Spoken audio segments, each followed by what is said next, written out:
My name is Doug Newhouse, and I'm one of the grandchildren of Helen and Lucian Loeb from Montgomery, Alabama.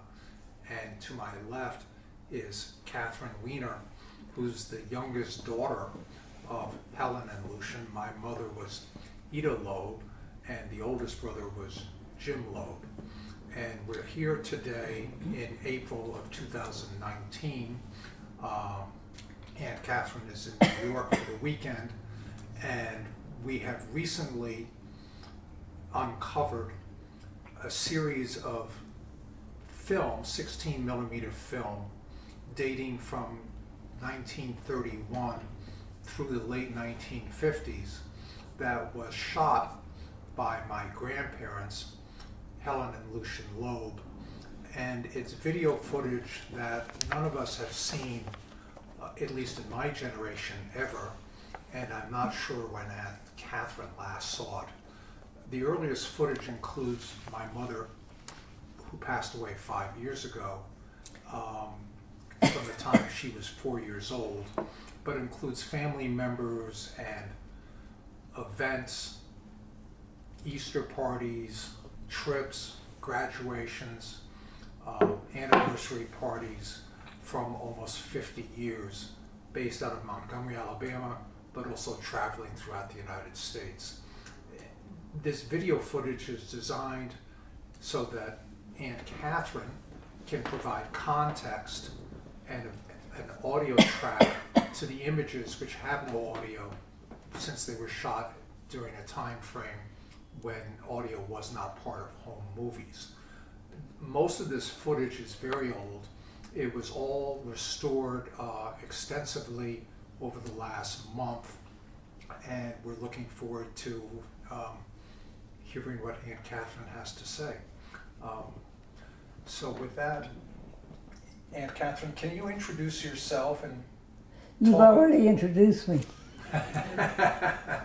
I was the youngest member of Helen Lucian's children, and probably got the tail end of everything. So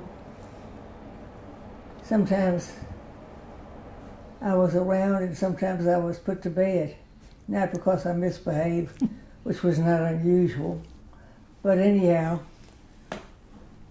So I may not have attended some of the events, but I could probably identify the people. Aunt Catherine, can you tell us when you were born and when your siblings were born also? My brother Jim was born on April the 6th, 1922, I believe, and your mother was born May the 14th, 1925. I was born March the 8th, 1929. Do you know when your family first went to Montgomery?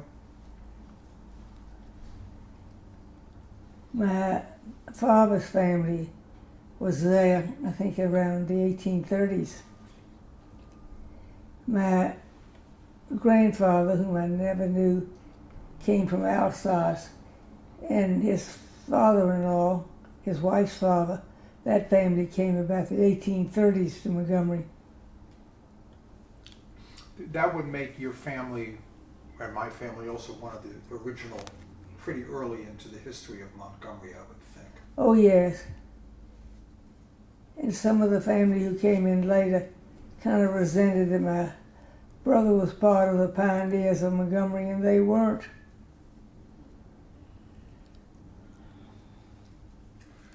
Can you give a little bit of your family's history in terms of what they did and how they started in business? Well, there's always a lot of literature, especially Southern Jewish literature, on how people got where they're going. And I think a lot of people left Europe because there was no opportunity. I asked my father once, why did his father come? And he said there was no birth control in those days, and people had so many children there was not enough opportunity. Right. So they came to this country. and there was always some relative who'd been there before they came. And there's a joke that someone told. Had someone end up as the first Jew in a town, and the answer was the horse died. They were mostly peddlers, which must have been difficult work because the South is very hot and rainy in the summertime, and cold and damp, and of course no roads were paved, and it was just mud roadways. Probably a lot of bugs and mosquitoes. So if they found opportunity in a town, they just quit where they were and put down roots. My understanding is my grandfather Wheel went to Huntsville because he had an uncle there. And nobody ever said anything about the name of the uncle or how he got there. But that's the story. And my father's family came because they had an aunt in Montgomery. And he joined what was then the family business, which was the grocery business. Groceries were not just the kind of groceries we have now that sell food and household things. They sell clothing and shoes, Right. and a certain amount of hardware, pots and pans. So they must have been quite successful because they built nice houses. And my grandfather, Wheel, left Huntsville and went to Opelika, where they went into the cotton business. The cotton business in those days was buying cotton from the cotton farmers and selling them to the cotton mills, which were not in that part of the South. In the old days, they were in New England. But after a while, the cotton mills tended to settle in the Carolinas. I guess there was cheaper power and cheaper labor. Because in New England, everything seems to, as far as I can know historically, it was run by water power on little streams. And when you got into further south, there were bigger rivers. So there was cheaper power and more abundant power to run the mills. What was the name of your family's cotton business? My grandfather's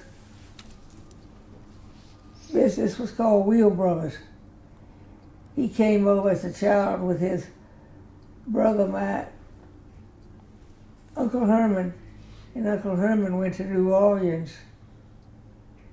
And he did well down there because he had a big house on a prestigious street, and he even had a boat when most people didn't have boats. You know, just a little runaround boat or a yacht. And then there was a third brother, and I don't think I knew this, my brother mentioned it. They were also having a store, and they found out there was more money in trading cotton than there was in having a store. And there was another brother who was younger. But from what I gathered, he was not of the intellectual capacity or the work ethics of the other.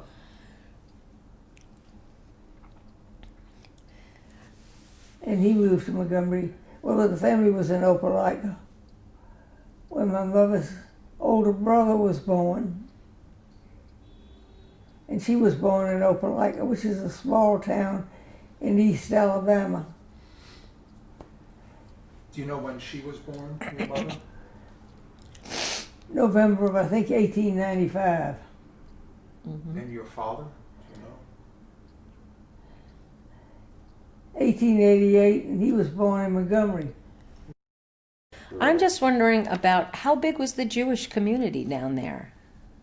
I don't know how big it was in the 19th century, My great-grandfather was a founding member of the congregation. Right. And some years ago, Julian and I went over because they were having a sesquicentennial. And the worship service on Saturday morning was in an old temple that I never knew anything about. And then they moved to a larger one where I went to Sunday school and had my confirmation. And then in 1960, I believe they moved, no, it was a little bit before then, they moved to their present building.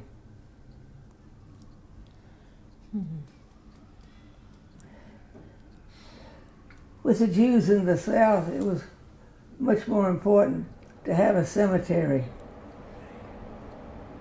They seemed to be more interested in being buried in a Jewish cemetery than worshiping, Interesting. which I never have understood. Nobody's ever answered that question. We're going to start some of the video, and there are a number of reels, and why don't we just see if you know any of the people. And again, the videos as we go through them are somewhat random. That's Jean Wheel and her husband, Bucks Wheel, Adolph Wheel Jr., and I guess that's Laurie. And that's Helen Jane Ullman, Uncle Adolph's younger daughter. Who is Uncle Adolph? Mother's older brother. So your mother had two brothers? Yes, both older than she. What were their names? Adolph and Lionel. And that's Maida.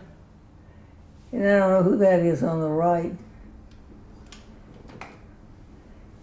And that's Uncle Adolph's older daughter, Carol, and her husband, Mike Rothschild. And that's Uncle Lionel. And I think that's Aunt Rossi, Uncle Adolph's wife. That's Ida on the left, and Stanley sitting down.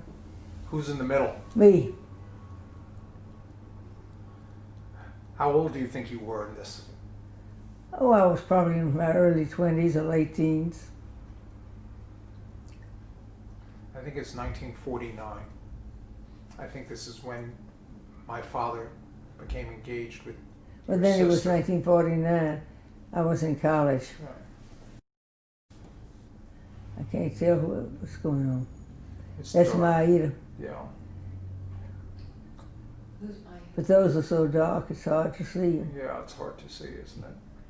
She had a lot of jewelry, didn't she? Oh, yes. Why was she interested? She liked jewelry? Well, yes, it was a symbol of having acquired wealth. She was born, I think she was born in Cincinnati. I think there were 6 girls and 1 boy in the family. Do you have any idea where this might be? Is this... No, it was obviously a party with lots of candles and flowers. But that's all I see. I don't see the surroundings. Maybe this is the 50th anniversary party for your grandparents. It looks more like a birthday cake to me, but it could be an anniversary cake. Well, Ma Ida's blowing out the candles. That looks like my father. I don't know. It's so dark. There'll be many lighter photos than this one. It's just this reel.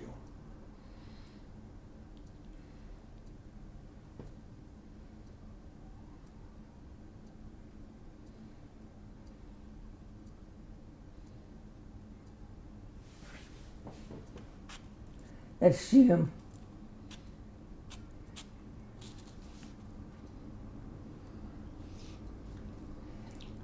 That on the bottom looks like Aunt Rosa, my grandfather's sister.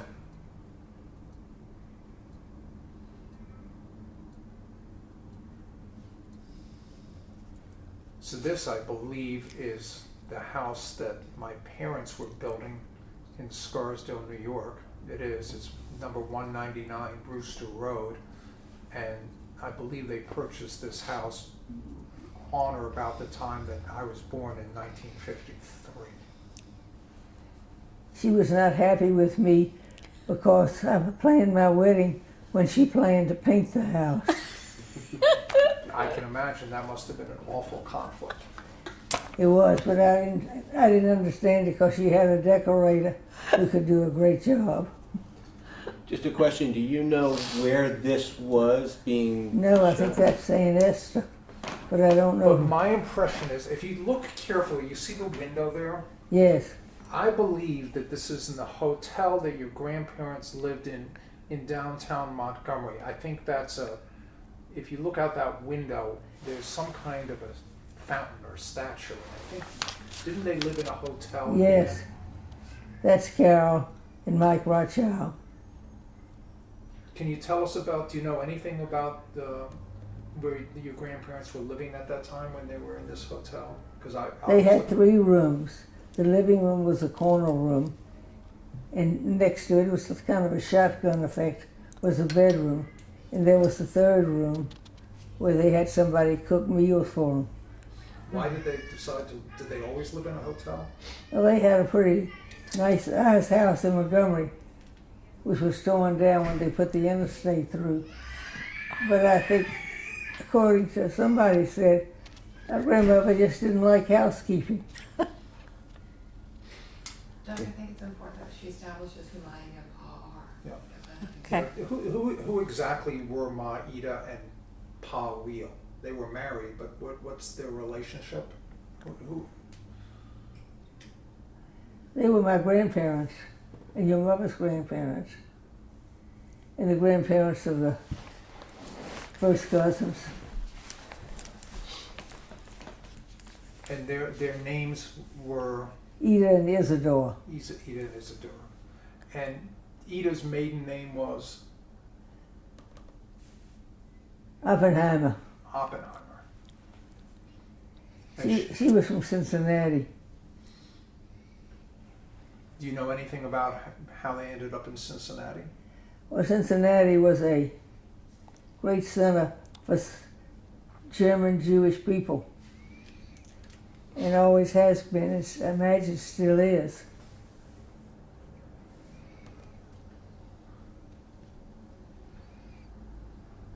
So now we're looking at the ocean. I think that must be Atlantic City.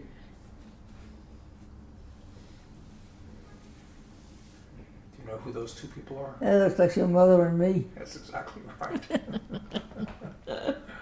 I think this is the earliest video footage that anyone's ever seen. I was a handful because I couldn't understand why I couldn't get in the water.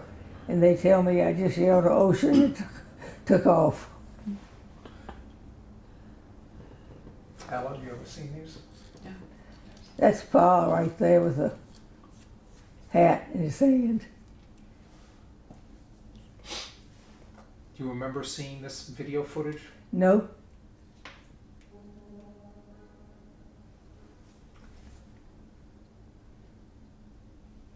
This is 1931. So how old would Pa have been at that time? I'd have to do a lot of mathematical computations in my head. I can help with that. I have a calculator on my computer if you want to go. I can't even remember what year he was born. 75? 75 years I old. don't know Pa. If he was born in 56 and this is 31, Yeah, that's 40, That would've been so that would've been 71, 70, 75 years old. maybe they went for a 75th birthday. Could have been 75th birthday. This video footage is really quite extraordinary. Amazing. First of all, this is the height of the Great Depression, so it must have been very unusual to be able to afford to go away on a beach vacation. What I think is more unusual is my grandfather had the wealth as an immigrant to take his family back to the old country to see his father. Wow. Did he do that? Yes. I think Mother used to tell me, may not have the story straight, that they were over there and got caught in World War I. and they had to get out of Germany to try to get to Switzerland, and then to get, of course there were no airplanes, you couldn't fly, and she wouldn't fly anyhow. So from Switzerland they had to get to a port.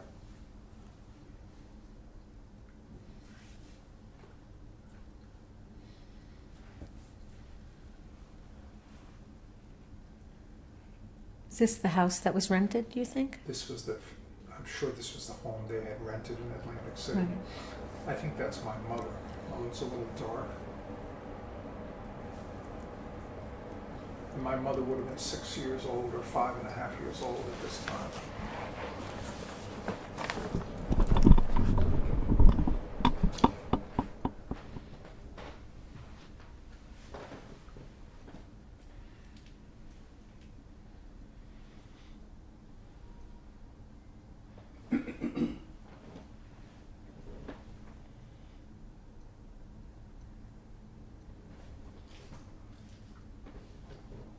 Did they have any of the amusement stuff in Atlantic City then?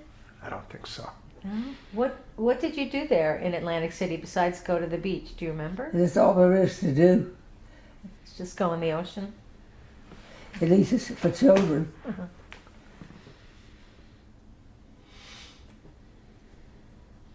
That may be me because I was skinny. So there are two images over each other, unfortunately. But you can see they're having a picnic here in the background. I don't know who's in the front. That looks like Hermione, who was Mother's first cousin. This man here, It could have been her husband. I never remember him real well.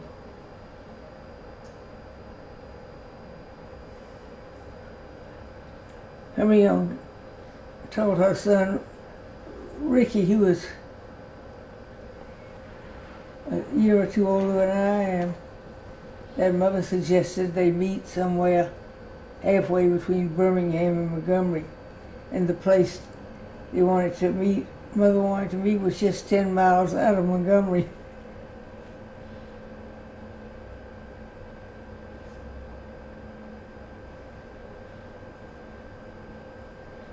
It was called Reynolds Mill. I never remember seeing a mill.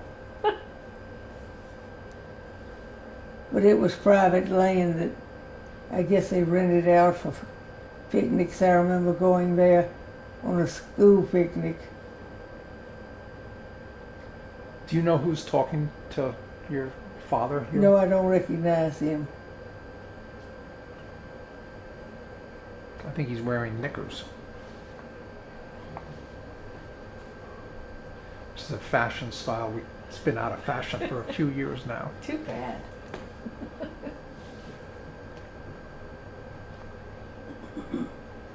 The bathing trunks, they were so great.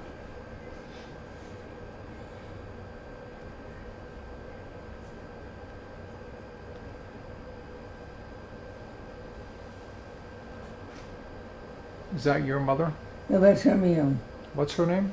Hermione. Hermione. How is Hermione related to you? She was the daughter of my grandfather's brother, Uncle Herman, who lived in New Orleans. And she married and lived in Birmingham.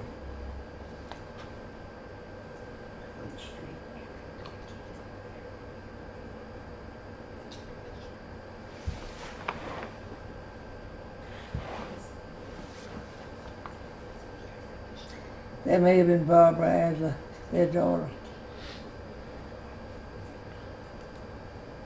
So you don't know who this young man is? It doesn't look as much like Ricky. Well, he was certainly the focus of a lot of film here. Hermione had a lot of sense of humor, and Ricky inherited it. He and I had lots of good laughs.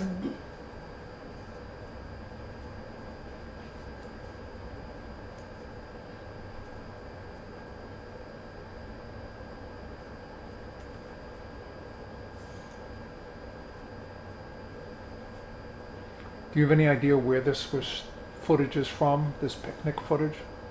It could have been Reynolds Mill. I have no idea. I don't remember rocks that big.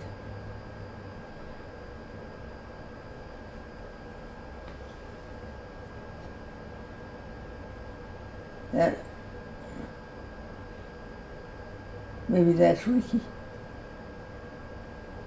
I don't know who that taller boy is.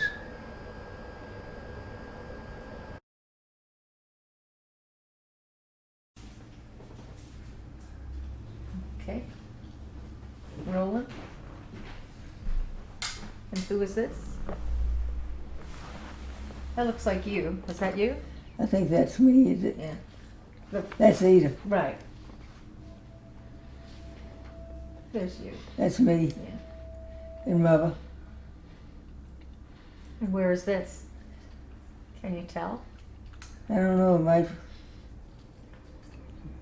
you recognize any of the help?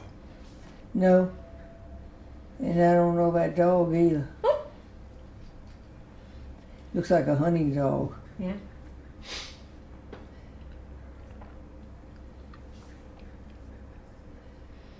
That could have been out at the lake. They bought some property and put a lake on it and stocked it with fish.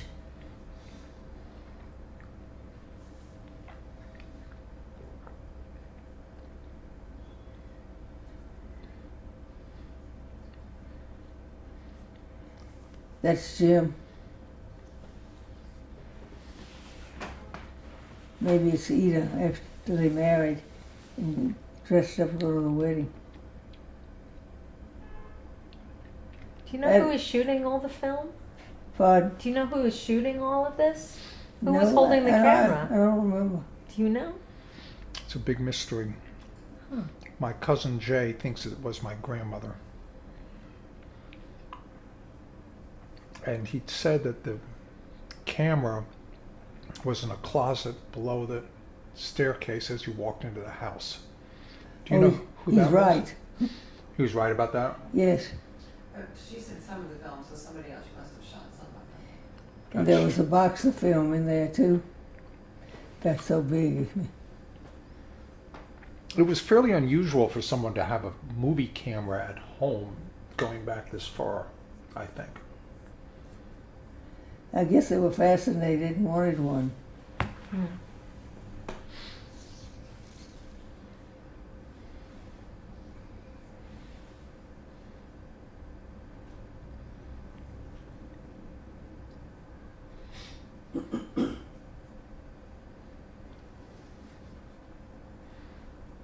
Well, that's my mother with a child in the sandbox. Do you know who that is?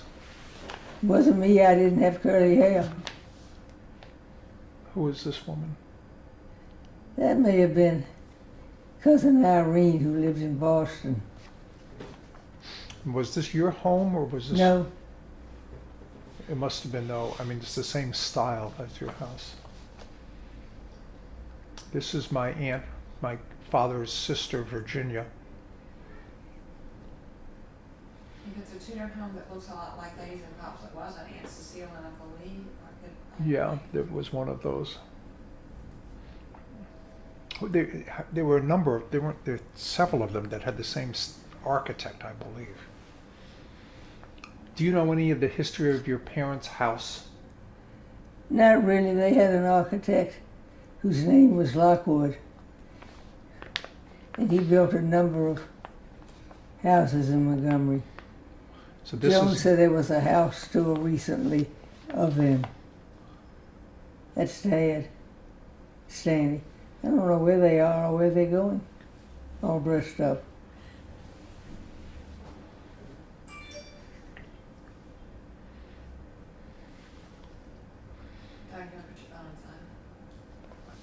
this is in Monterey, California. This is on 17 Mile Drive.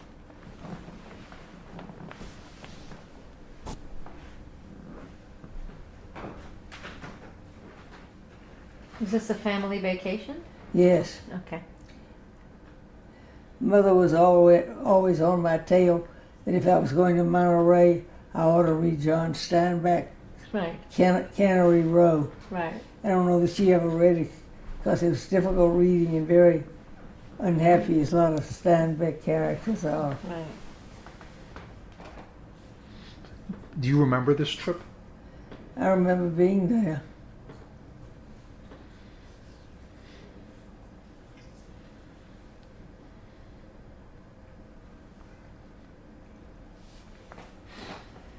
I wanted to go swimming in the water, but at Carmel.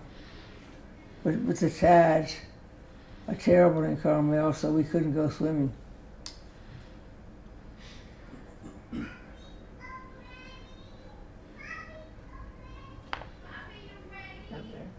That could be a fishing fleet. I don't know what it is. Right.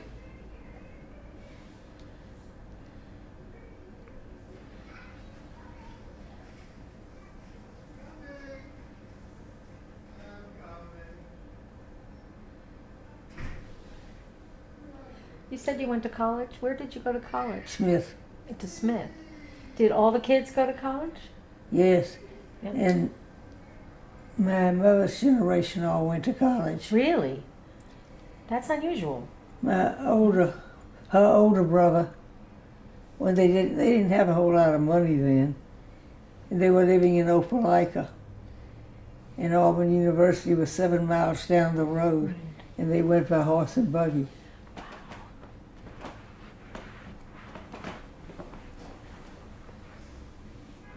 But your mother went to college. My further mother away. went, I think Uncle Leonard went to Harvard, and Mother went to Wellesley.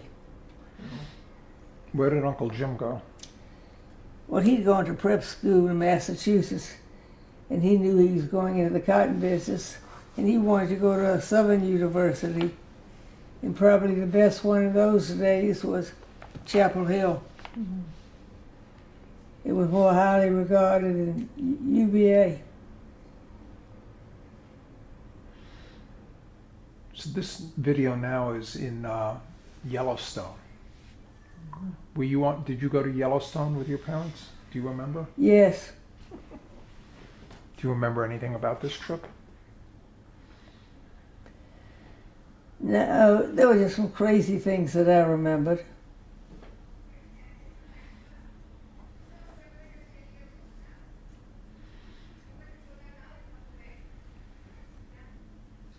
Mom, do you remember what time of year and what year you went there? I kind of think it was about 1948, because Ida wasn't married.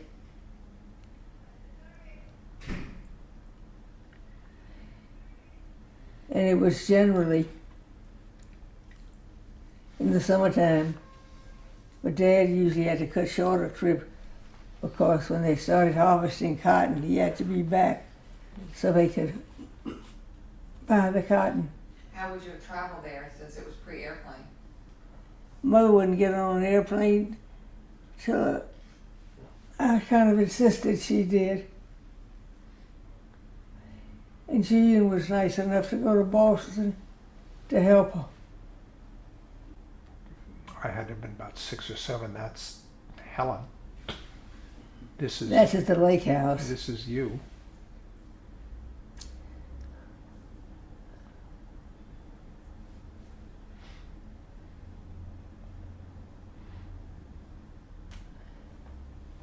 That could be Helen and Elizabeth. It looks like your husband. It Julian. could be. When did you meet Julian? I guess around 1950.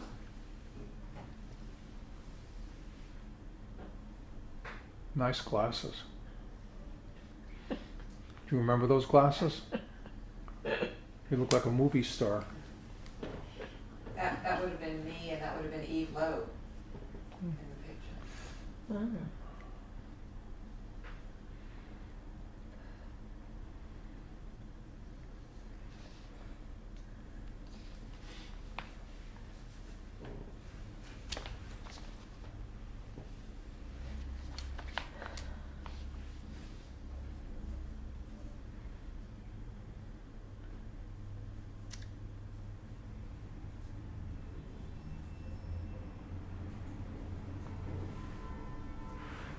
That's Jay.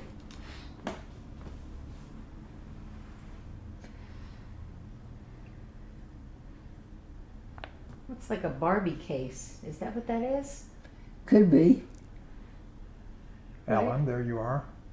Is that a Barbie case? I bet it was. That's Helen and Elizabeth.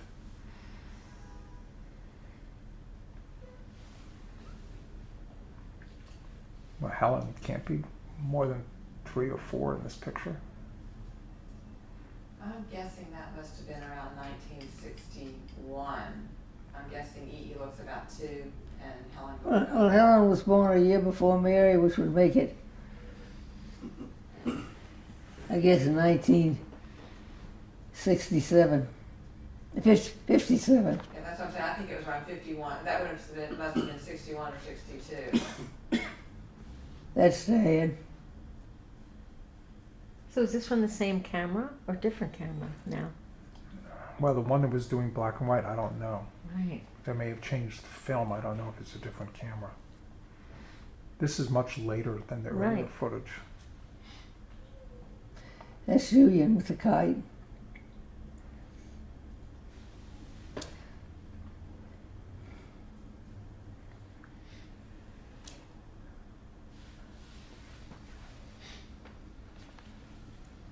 That's Mary.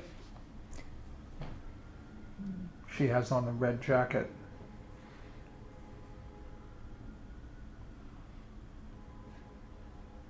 That may be Tricia.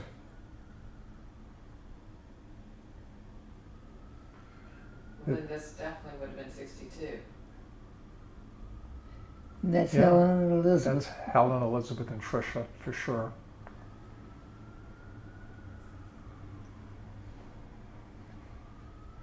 It's amazing to see this footage. It's great. Where was this shot? It had to be Montgomery. So this is my father. And your mother I- and Dad. Was this at their wedding or their engagement? I don't know if that's Maida. That's my father's brother. I think this was at my parents' wedding. Do you know who this was? No.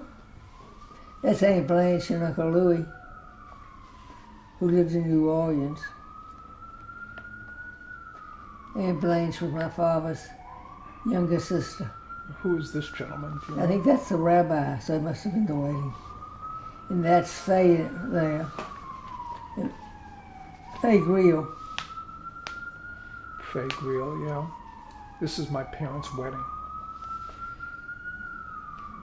Mom, can you describe who Faye was?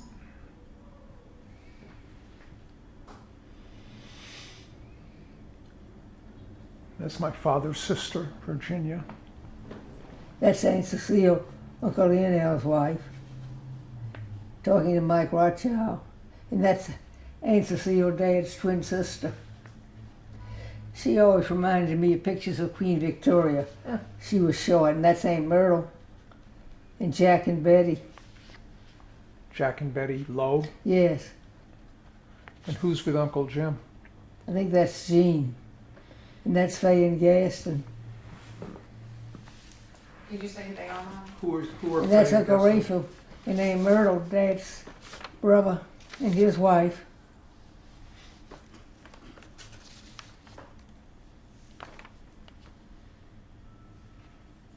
Do you know those folks? That may be Aunt Cecile Wheel. I had 2 Aunt Ceciles.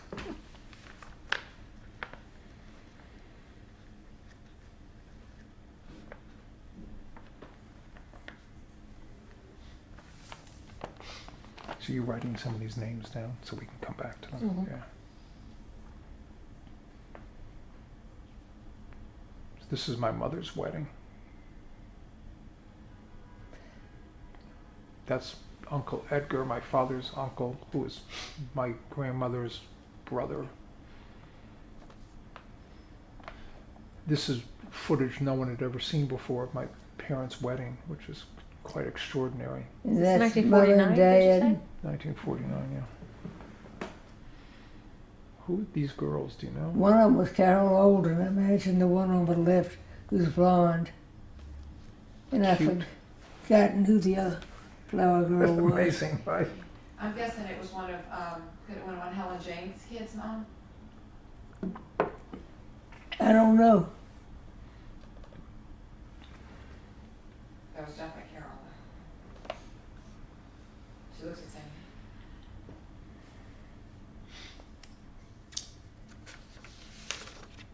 That's Shay. I think that's Jay with Ella. Is that you? That's taken on the back. That's me. Nice picture. I'm very stylish in the. Oh, Ellen. That's as nice as you ever were to me. That's right. How things have changed.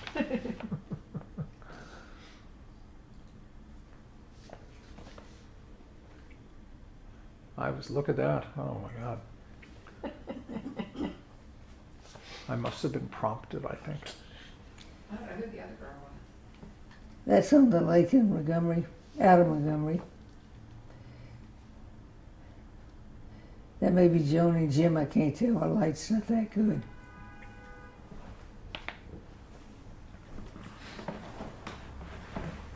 That lake have a name?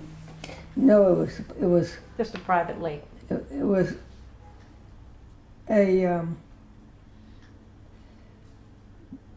piece of property, and they dug a lake on it. Yeah. It filled up very rapidly because one of the hurricanes came through and dumped a lot of rain.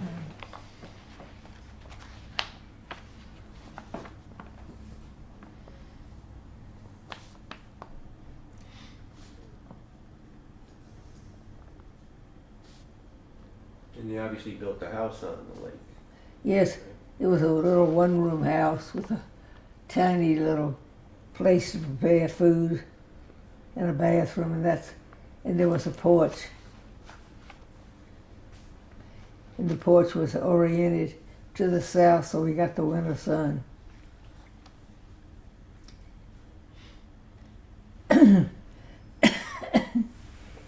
Was it built by someone in the family, or was it built by their... They just got somebody to design it and somebody to build it. I don't know. It was very unpretentious. Right.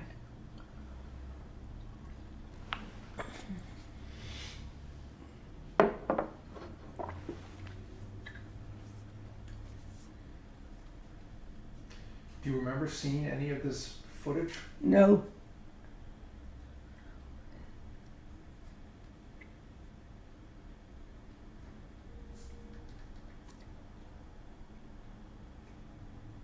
Is it possible that no one ever saw any of it?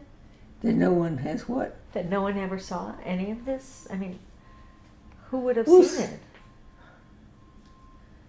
You know, how would they have shown it? They had projectors. Right. At some point it was shown, I'm sure, but Well, these were so late I wasn't living there, so they didn't show them when I was visiting.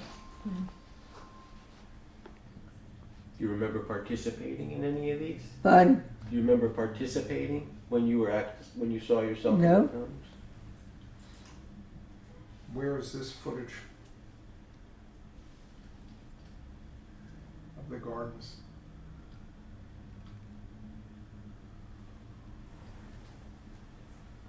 Is this your backyard? Yes. Because that's the driveway.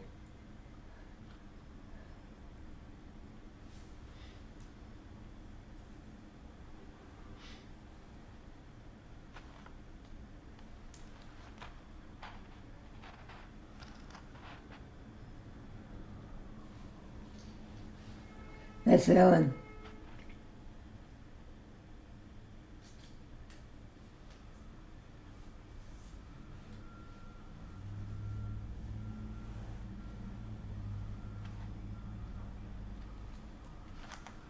That's Julian. That could have been Mary as a baby. I think so too. I think I remember that outfit.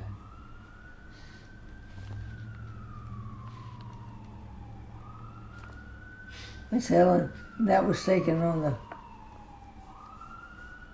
what they call the porch. It was really just kind of like a veranda.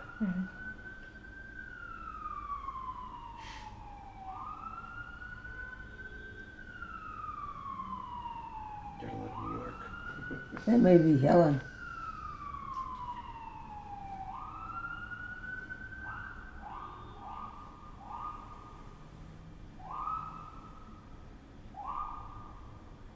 That's Aunt Blanche, Who was she? Dad's younger sister, who was married to Uncle Louis, who lived in New Orleans. Uncle Louis was the first cousin of Mother's. Is that Uncle Louis there? Yes. Uncle Louis was a real jokester.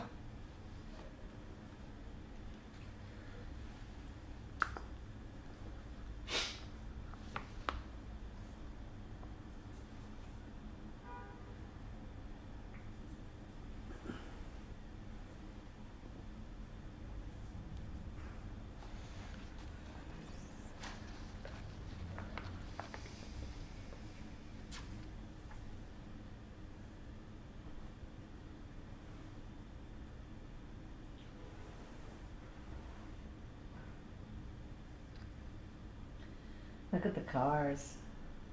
So great. This is at the Montgomery Airport, I think. Yeah. Wow.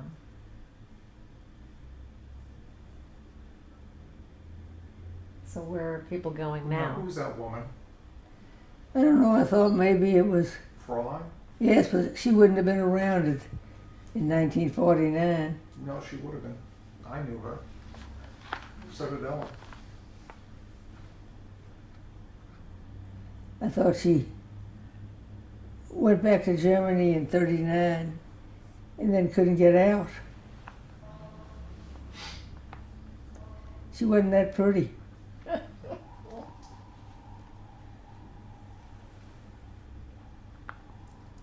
And she and Dad wouldn't have kissed her, so I don't know who that was.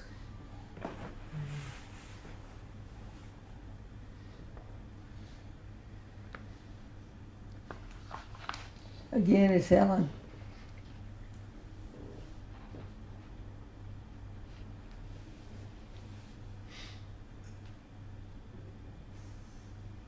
Was that Aunt Jim's early house?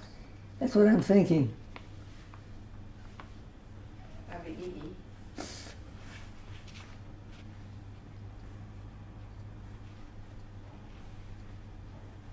Would you describe who Helen V.E. are? And Aunt Joan? Yes. Who were the, well, we'll come back and ask them.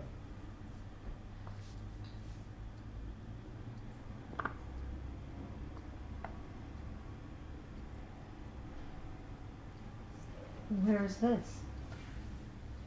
That may have been graduation at Smith. Since everybody's in white. Yeah. But I don't remember her being so dressed up.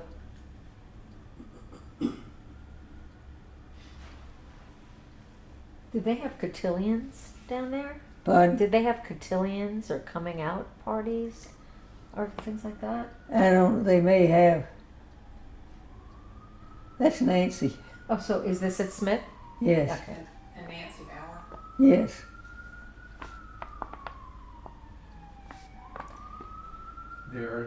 There I was. And that's Barbara. That's the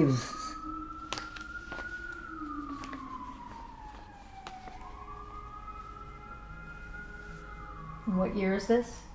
1950. Do you ever remember seeing this footage? Nope. Amazing. I remember being there.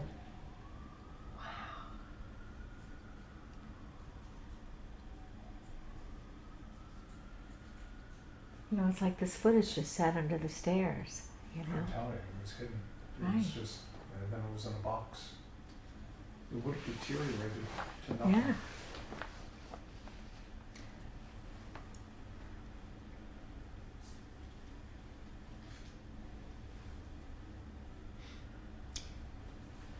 That's Sue. Who's Sue? Sue Mayer, and that's Eleanor, who's now Wittenstein. She was Eleanor Hammond from Atlanta.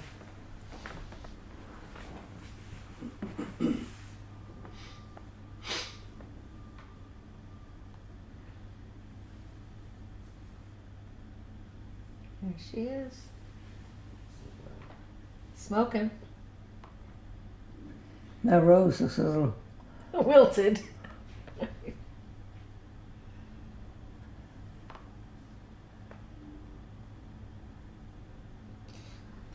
How long did you smoke for? Do you know? I started when I was about 17 and quit about 6 years later. When she was pregnant with me.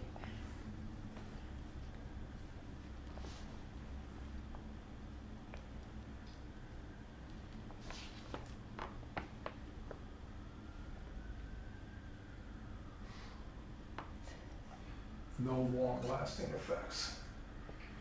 Couldn't say that.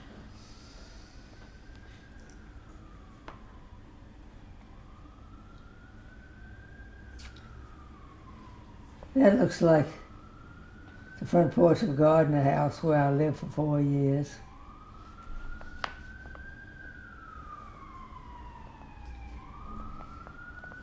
These pictures make it look blue. Okay. And that was the bell tower in the quadrangle.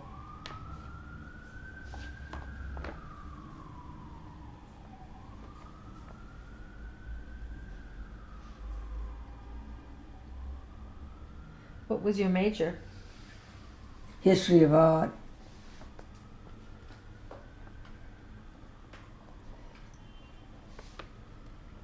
It was not a popular major in those days. And if I went out on a date, people said, "What's your major?" And I said, "History of art." And they'd say, "History?" And I'd say, "No." They'd say, "Art?" And I'd say, "No." Well, what is it? History of art.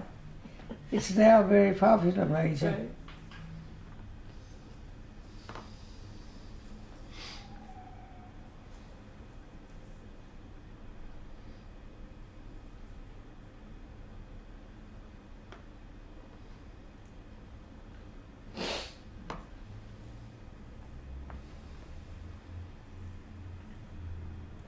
That's Sue, and that's Mimi Schoenberger, Puda, and that's Barbara.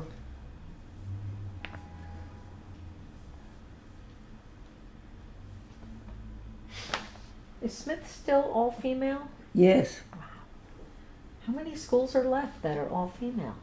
It's like 4, Can't be many. right?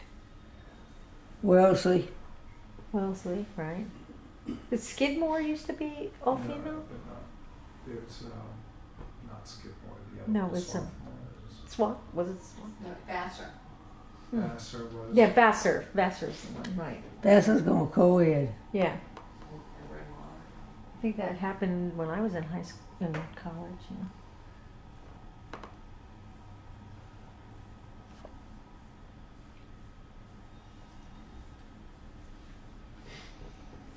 That's the faculty in their Mm-hmm. PhD robes.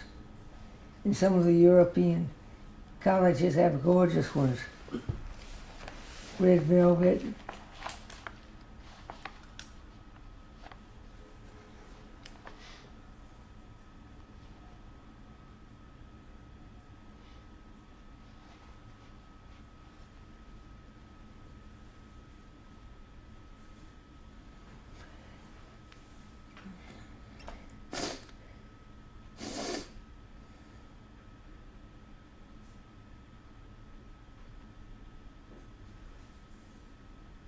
Were you happy to graduate and leave college?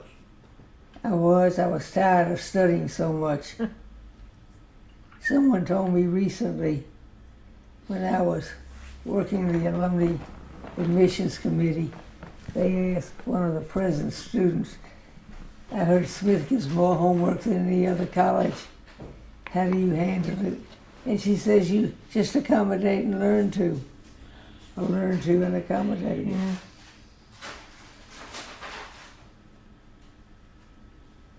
So I was happy to get out and go to work It ended in those days at 5 o'clock.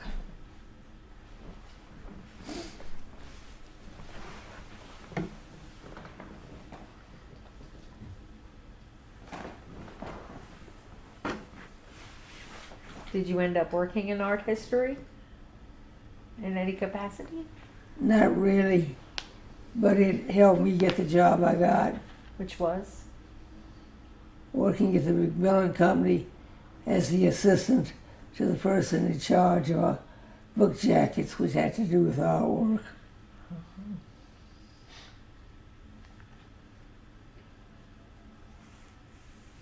In New York City? Yes.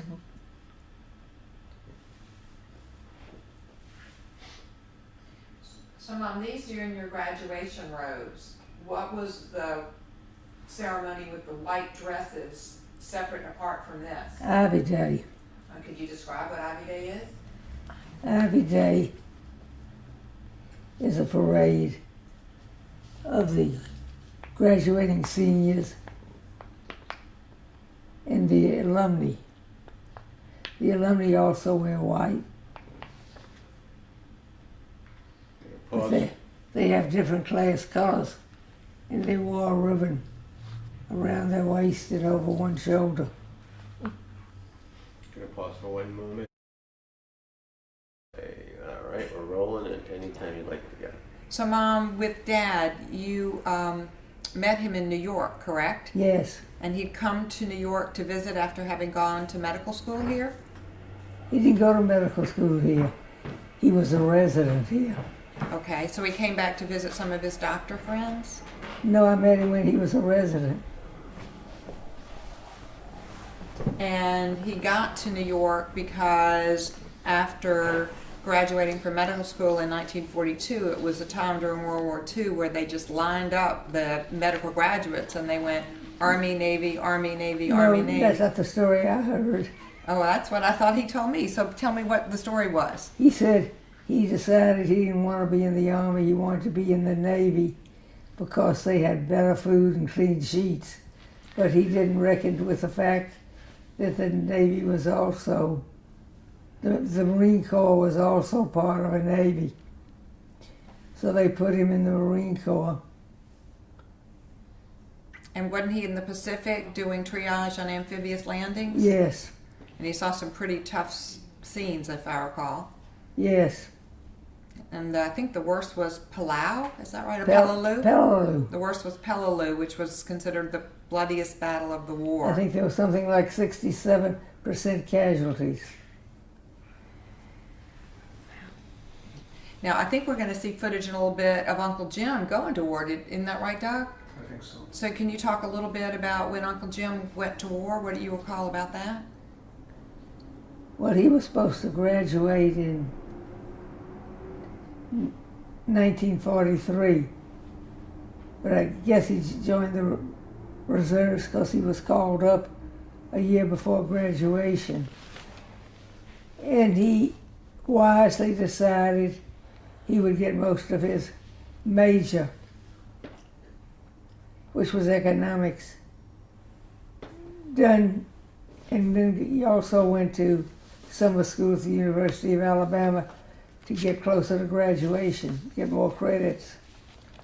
And then he was called up, and the Army had a program called ASTP, Army Specialized Training Program. And they sent the people to college, I don't know why. And he went to, I think, Washington and Jefferson. And then they decided they needed more people in the infantry, so they quit the ASTP program, and he went in the infantry. And he was initially at some of the older camps in Alabama, like McClellan, which was up in Anniston, and then right across from Alabama, Fort Benning in Georgia, which he enjoyed immensely because he knew a lot of people at Fort Benning who were very nice to him. And that was Columbus, Georgia? Yes. And didn't he have some problems with his eyesight that caused him to have to take on a different role? Yeah, so they sent him from the infantry to the, I think it was whatever they call the camp, the tank corps, and he was sent to, and I've forgotten the name of the camp. It was in Alexandria, Louisiana, and they were slated to go overseas, and we went to Alexandria to tell him goodbye, but his superior officer said his eyesight was too bad. They didn't need him in the infantry. Here, have some water. So I think he went into another, I don't know if that was a tank corps or what. I think the allergies are getting to her voice. And then he ended up at a very fine university after that. Tell us about how he ended up at such an esteemed university. I don't know which one. What color is your jacket, Mom? Blue, What color blue? light blue. Is it Carolina blue? Well, that's where he went to undergraduate school. Right. So how did he get from Washington and Jefferson to the University of North Carolina? He was at the University of North Carolina as a freshman and was there till they called him up. And where did he finish his college? Well, the university, when they looked at his transcript and he had his major finished, which included his summer at University of Alabama, they just gave him his diploma. Did they do that to a lot of veterans coming out? I have no idea. And then he went back to Montgomery to go in the family business, correct? Yes. So how was it that the family members went into the business? How did that? Because not only he was there, but his first cousin, Bucks Wheel and Bobby Wheel were in the business also, because they were at the time working for Wheel Brothers. I just kind of think it was the thing to do. And how did they apprentice? Do you know how they started out in the business? Well, Jim didn't get along with Bobby Wheel, who went to graduate school, the B school at Harvard, and most of those people are arrogant and think they know a lot more. And then Jim just kind of went apprenticed. He went to Houston for a while and learned the business from the bottom up and not the top down. So there was a certain amount of conflict between him and Bobby. And he said as long as Uncle Adolph was alive and running the business, things went well. But when Bobby started running the business from the top down and he didn't know the business from the bottom up, Jim resigned and set up his own business. And a lot of people that were Wheel Brothers didn't like to work with Bobby either. And they asked Jim if they could come to work for him, which of course set up more problems. And where was Bucks, Bobby's older brother, in all of this? He was very laid back. And his real name was Adolf. He was named for his father, Adolph correct? Jr. I guess Adolf, after World War II, wasn't really a very popular name. No. And of course when he was at Dartmouth, they called him Bucks because he had $1 million smile. Is that where he got the name Bucks, at Dartmouth? Yes. What was he called as a little boy? I don't remember when he was a little boy because I wasn't born yet. Okay. Well, but you were with him before he went to Dartmouth. Do you remember what they called him in your... No. Now, you had a different name also. What was that name and how did you get it? I got it from that awful German woman that my mother thought was so great. And she was... Joan said Jim never mentioned her. I said, I know why. Jim was a picky eater.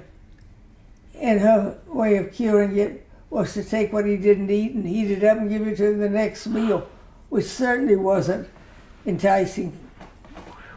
What was her name? They just called her Fraulein.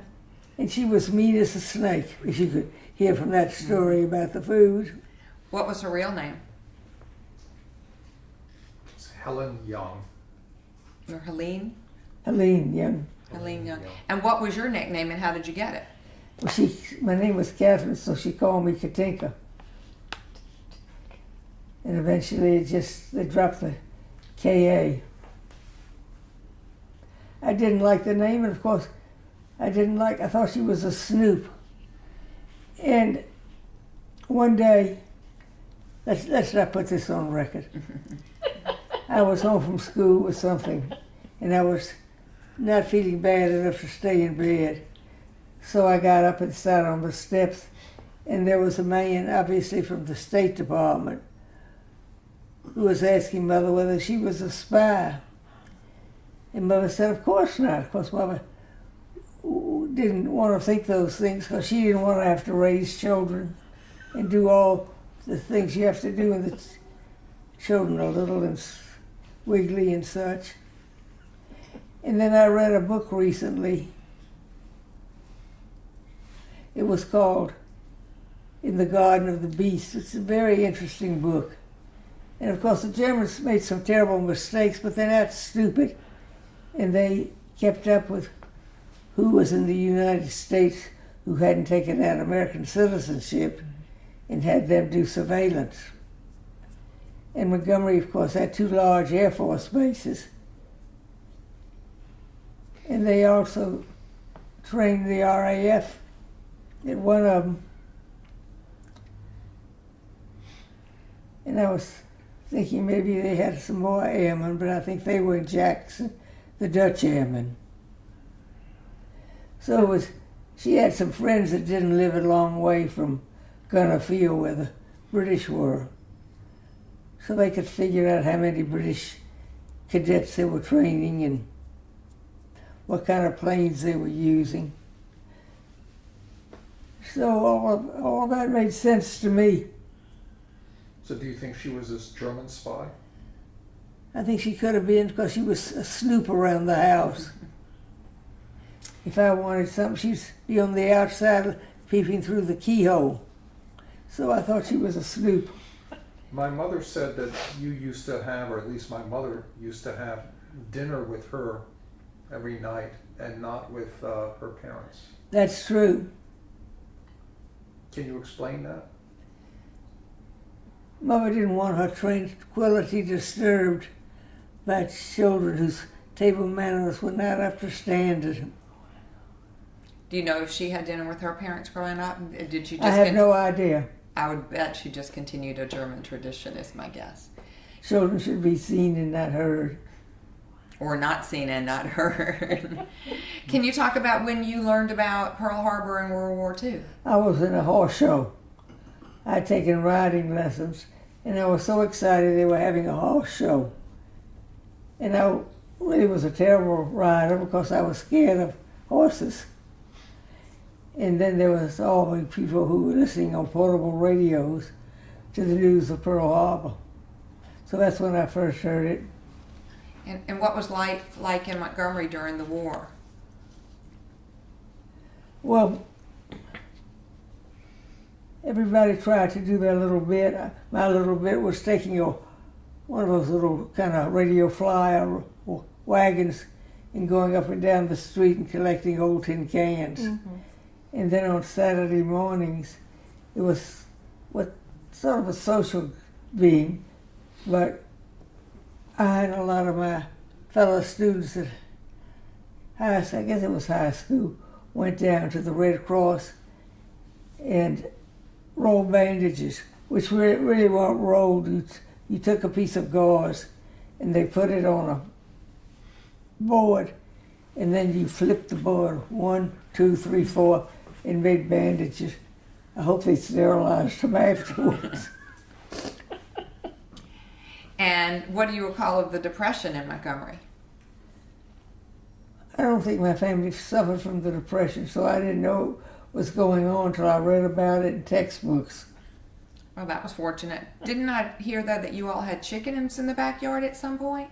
Well, Mother, to her credit, was very diligent about asking young people who were training at the air bases to come for Sunday dinner when they had Sunday off. And we had rationing. And of course, your ration stamps didn't go very far. So mother figured out if she raised chickens, we could have chicken and eggs. And my job after school was to go to the hen house with a basket and collect the eggs. Now, were Aunt Ida and Uncle Jim off at school then? Yes. So I collected all the eggs. And Catherine, can you talk a little bit about the segregation in the South? Well, nobody thought anything about it. Somebody asked me that question, and I said segregation was. So in the 30s and 40s, nobody thought a lot of it. However, Aunt Blanche in New Orleans was a very good friend of who was then Edith Stern, and she was a brother of, I've forgotten his first name right now, Rosenstiel, who was the head of Sears, and of course Sears in those days was riding on the top, and he Julius Rosenwald, wasn't that his name? Julius Rosenwald. And he set up schools for African American kids where the schools were falling down and he had to have new schools. And he also was on the board of Tuskegee Institute and got Dad interested in Tuskegee. So they were quite liberal for their times.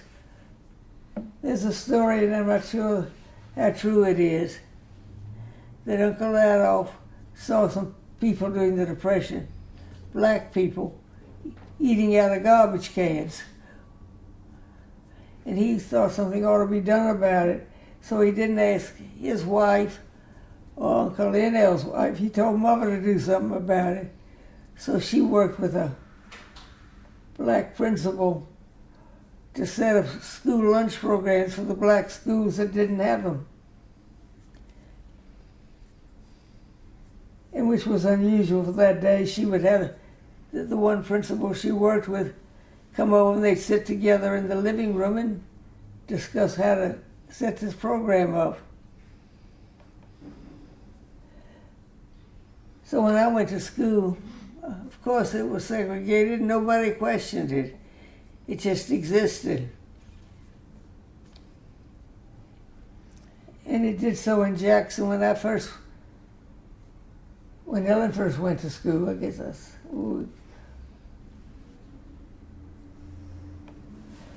But then there was all of that news, which was news at that time, about the problems they were having in Little Rock when they tried to integrate Central High School in Little Rock. And there were a bunch of women who were utterly incensed with the way things were going. There were a lot of preachers who were kicked out of their congregation because they were too, quote, liberal. That said, and the women said, well, we can't break the law. We've got Truman having sent the army to Central High. We don't want our children having to do that. And the school board was not very cooperative with, and they let it go to the courts. And of course, the courts ruled they should have segregation, and they wouldn't. The school board wouldn't set up a plan. So of course, the courts are not educated, and they came up with such an awful plan that the plaintiffs, who were the black people, said, well, you've got to change things. We can't send our children under this plan. So things got pretty stable, but the Hi, sorry to interrupt. I was just reading the call. Let the phone right here. but I have found out over the years that if we want to go to the Caribbean, it doesn't work. It's too windy. So beach time is no good. We're rolling. Yeah. Do we, Ellen? Okay, So one more we- second. we- Okay. Can you talk a little bit about, as far back as I can remember, the family always celebrated all of the Christmas and Easter back into your childhood as well. Well, I think most of my friends did too, my Jewish friends. The people in the South, the Jewish people were very assimilated. But I've always said their religion is a reflection of what the Christian community thinks, that they should go to church a lot, they should be charitable. So there really there was a certain amount of covert anti-Semitism. I and my friends were not invited to be in a high school sorority, so we just formed our own sorority.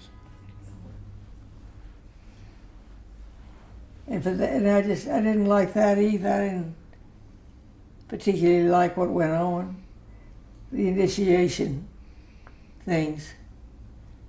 I thought were crass. And so when I was looking for colleges, I didn't want to go to college that had sororities and fraternities. Most of my friends went to the University of Alabama and were with the same people they'd grown up with. And I found that certainly limiting their horizons. Come on over. and your sister. Come on over. Yeah. Were you an Alabama or an Auburn fan? Most of my friends went to Alabama, but I really wasn't interested too much in football then. Did the family side on one school or the other when it came to the football games? Uncle Adolph, who went to Auburn, was a great Auburn fan. And Jack Loeb and Gaston both went to Auburn, so I assume they were Auburn fans. And Jim always went to Alabama in the summertime where there wasn't football, so I don't think he had a bias. Now, Uncle Jim and Aunt Ida also went out of Alabama to school. Can you talk a little bit about why they chose their particular schools? Ida had a music talent, and she'd won a contest when she was very young, and she went to Oberlin because of its conservatory. In looking over her tests and textbooks, I decided it wasn't really on a par with what I was used to as a college, but if it had a good conservatory, that's why she went. And as I said earlier, Jim went to North Carolina because he had been at a northern school and didn't want to stay north and going into the cotton business. It was better to go to a southern school. So North Carolina was considered the best of the southern universities. It pretty much remained so until, according to your brother John, the Republicans in the legislature have underfunded the colleges and not supported them, so they've kind of ruined their own university system. I think that was more in the 80s and 90s, though. I think they were supported pretty much when I was there with governors like Terry Sanford and people like that. Yes, I'm not so sure it was as early as the 80s and 90s. I think it was more since the Republicans got in power. Yes, I think that's right. So which is more recent than the 80s and 90s. Now, you and your sister and brother also went to camp in Maine. How did you get from Alabama to Maine? Why did your parents decide to send you up there? Well, my mother had a very good friend whose children went to Walden, and she worked in Walden in the summertime. Her husband had some business reverses, and she decided to take a paid job at the camp because she'd be up in Maine and her daughters were there. So mother thought it was a good idea. How did you get to Maine? On the train. That must have been a long train ride. It was. So can you talk about the train ride? I would guess, let me just guess, you first went to Birmingham, is that right? No. Or Atlanta? We went through Atlanta. Well, the thing was the tickets were about this long because you were on 3 different railroads. You took the Atlantic coastline from Montgomery to Atlanta. You didn't change cars, they changed crews. And they picked up the Atlantic coastline that went from Atlanta to Washington. And then you picked up the Pennsylvania Railroad to New York. And I don't know what we took from New York to Harrison, Maine, I think it was. Wasn't it Harrison, Maine? Or you might have gone to Bridgeton. No, I didn't know Bridgeton had a railroad station. I don't know where the trains were, but you could have gone to Harrison. It's a little ways away, but you could have done that. How many days did it take? Do you remember? Well, it was about 24 hours to go from Montgomery to New York. And then we took an overnight from New York to Maine. So really, the better part of 2 days. Now, Uncle Jim was in Maine at Winnebago before you all were at Walden. Do you know why that happened? No, I don't. Okay. Your parents also used to go to Maine to get away from the heat in the summer. Oh, yes. Can you talk about that a little bit? Well, of course, there was no air conditioning. And the heat on the second story of a two-story house was pretty stifling. And they built houses in those days with what they call sleeping porches, which were rooms with a lot of windows that opened so you could get cross ventilation. But it was still unbearably hot and long. So they first went to Atlantic City, where you saw that early footage.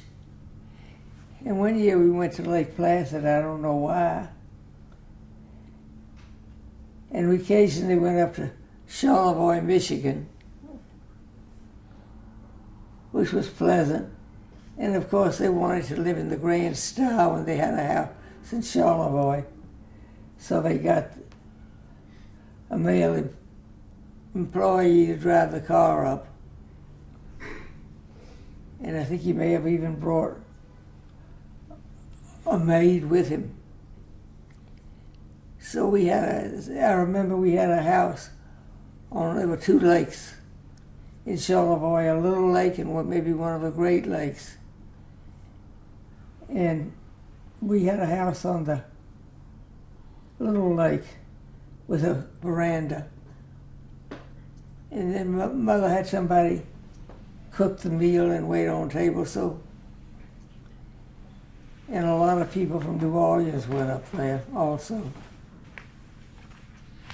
May I interrupt? Just you mentioned mother decided, but I never hear father decided anything. Did she run the roost? Oh, yes.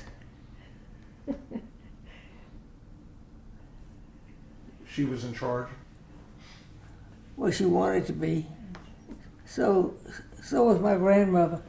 Except I think my grandfather crossed her more than my father crossed my mother. Now, when you talked about earlier that there wasn't a large Jewish population when your family settled in Montgomery, but if I recall correctly, when I was a child, there were 3 different congregations. There was a conservative, a Reform, and a Sephardic. So can you talk a little bit about the growth of the Jewish community in Montgomery? Well, the German Jews looked down on the Orthodox Jews.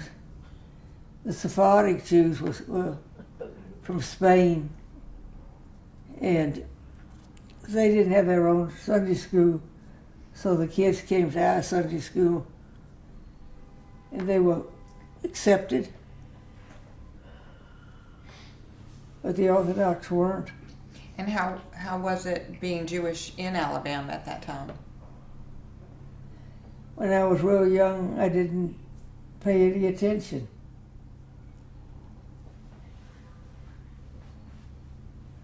Were there ever activities you couldn't do? I know there was a separate country club that the Jews couldn't join, the Montgomery Country Club at that time. Yes. And it was a good life. There were a lot of social events at the country club. And of course, Montgomery having a large population attracted teenagers and college students were mostly teenagers to the parties there. Now, when my husband Jeff met my grandfather and my great uncle Lionel, whom we called Uncle Lee, they talked about meeting his mother in the early 1900s, or probably maybe 1910 or so, when the Jewish children in the South used to travel to other cities to meet other Jews. Can you talk a little bit about that? I know you talked about going to Atlanta to Ballyhoo and dances like and that. Birmingham too. Jubilee in Montgomery, and you got to know all these people. And I refer to it as a mating dance because that's what it was. People who were eligible were looking for somebody of the other sex who was eligible with the right family background. And what do you remember about Anita meeting Uncle Stan? Well, she met him up here. Do you know how they met? I think I heard a story that they were at a party, and he mentioned that certainly is somebody's attractive wife over yonder, and the person said she's not anybody's wife, she's not married, and his ears perked up. And you met Daddy when he brought a package to your roommate, is that right? How did you meet Daddy in New York? Well, you remember Ken Wheel? Yes, I remember Ken Will. Can you describe how he's related so everybody can hear that? Ken is the grandson of Uncle Emil. And they lived for a while in Montgomery next door to us. But he and his father and mother separated, or divorced probably, is the correct word. And she came to New York. And I think he went to Memphis. Well, Ken always tried to look after me, to fix me up with what he thought were attractive people of the opposite sex. And being nice to me, one day he invited me to go up to a Yale football game. And I was working at the New York Public Library for a short period of time.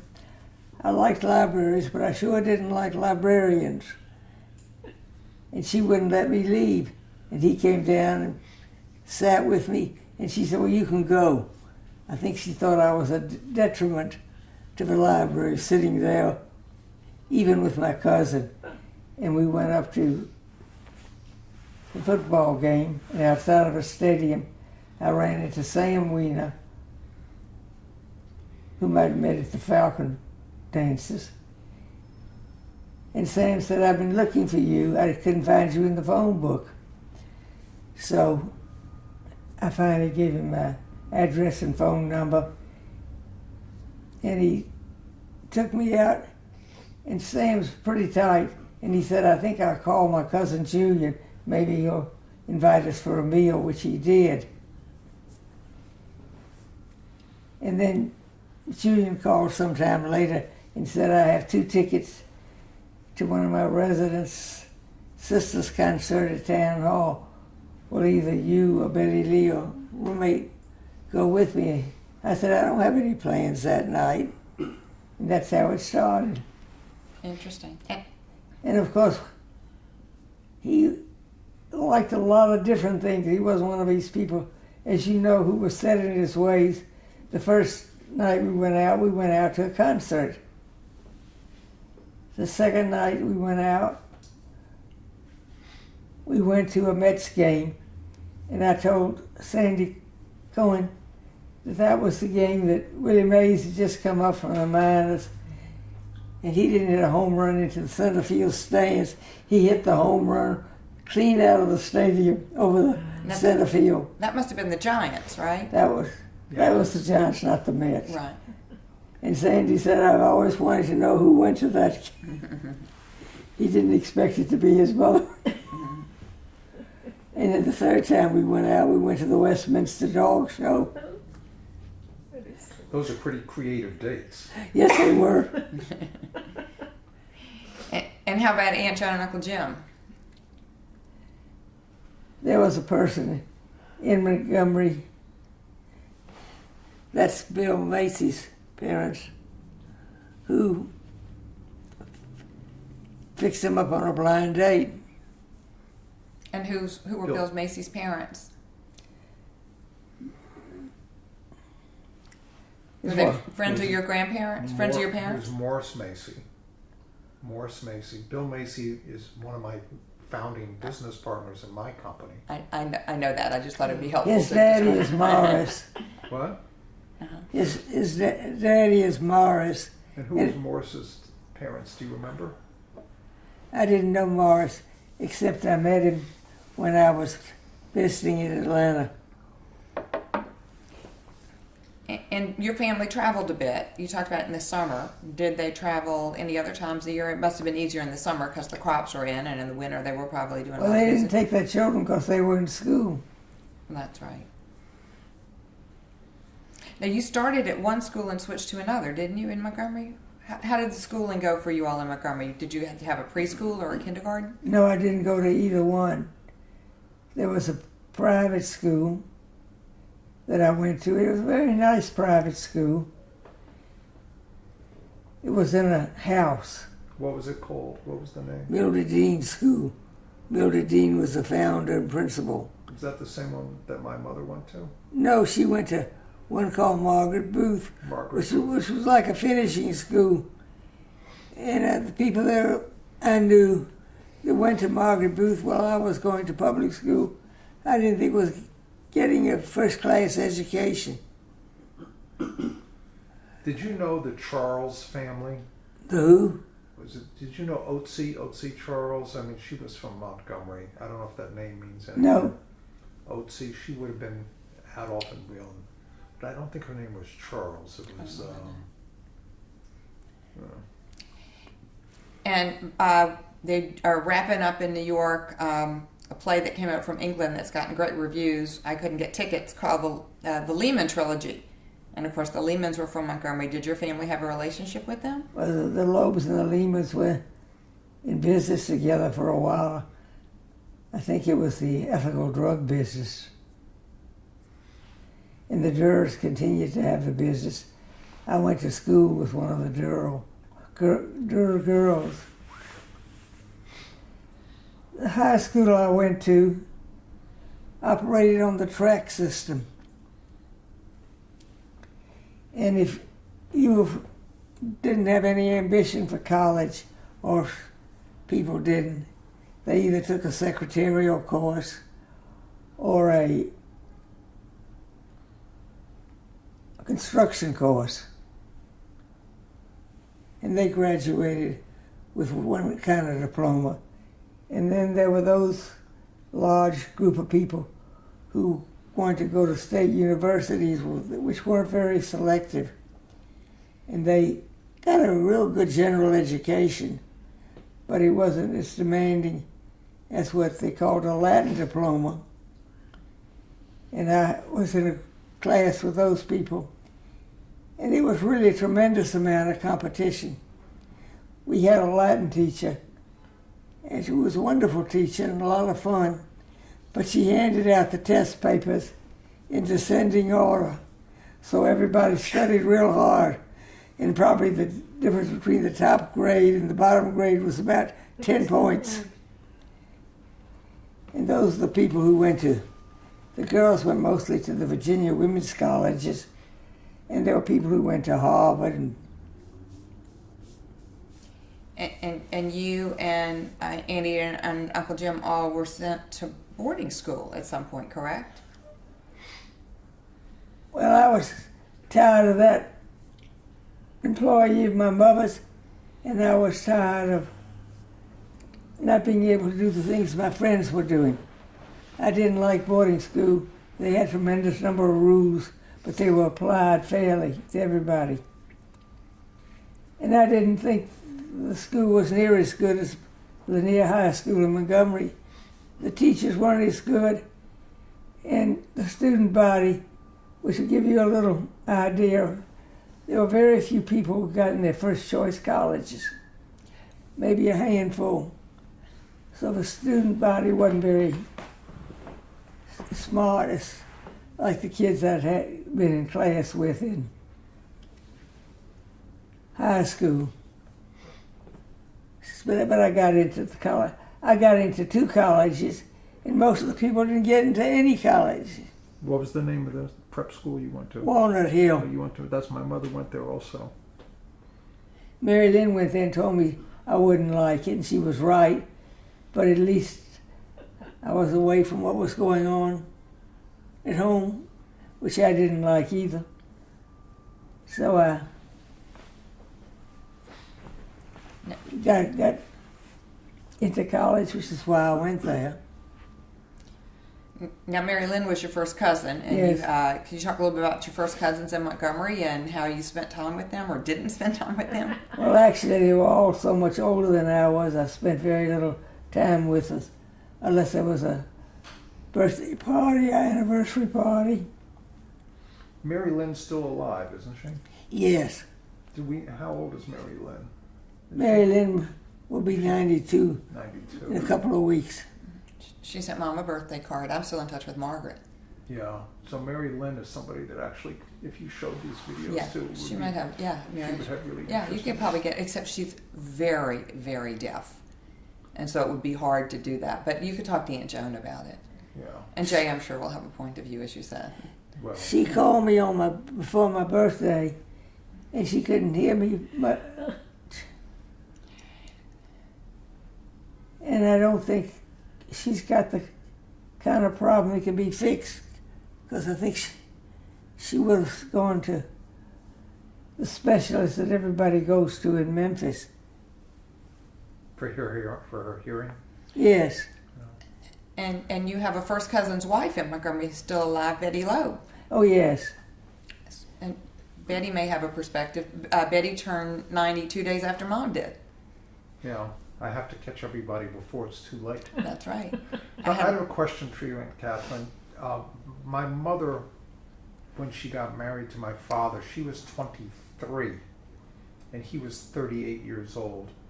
Was that age gap anything that you ever talked about? no, I really wasn't all into the discussion. I know you weren't into the discussion, but was that something, in today's life, I think that would be considered to be a pretty big age gap, 15 years, 23 to 38. Well, Julian was 12 years older than I. So maybe not so big a deal. Was it more common after World War II that different ages married because soldiers came back from the war and some of them had to complete college and so on?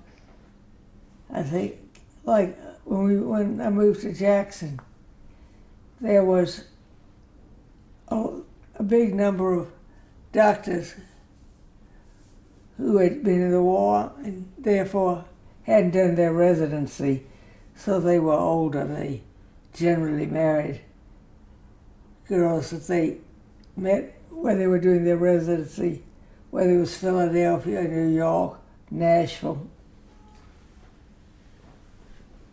Well, shall we put some more video Yeah. on? Why don't we see? We're plowing through. Yeah, that does look like me. That's where Sheila and Manning met.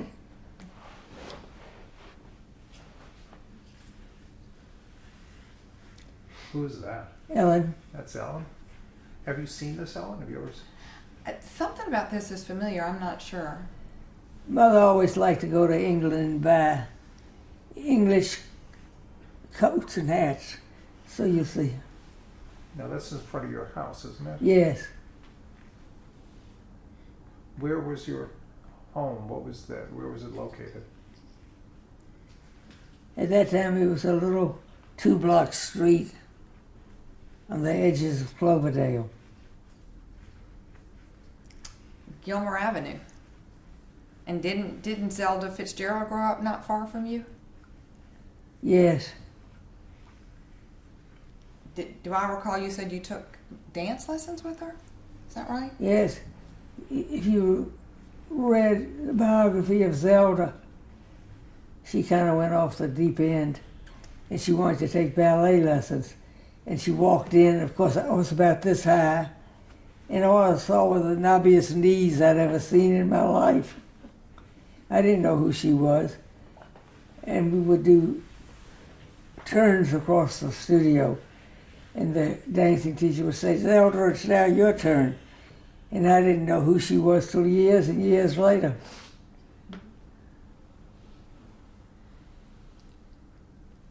Do you know that dog? That was Jim's dog.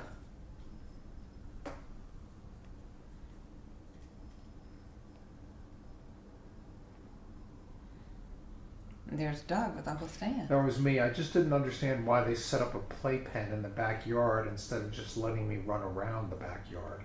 I think Because that it was easier to control. That's what I think the answer was.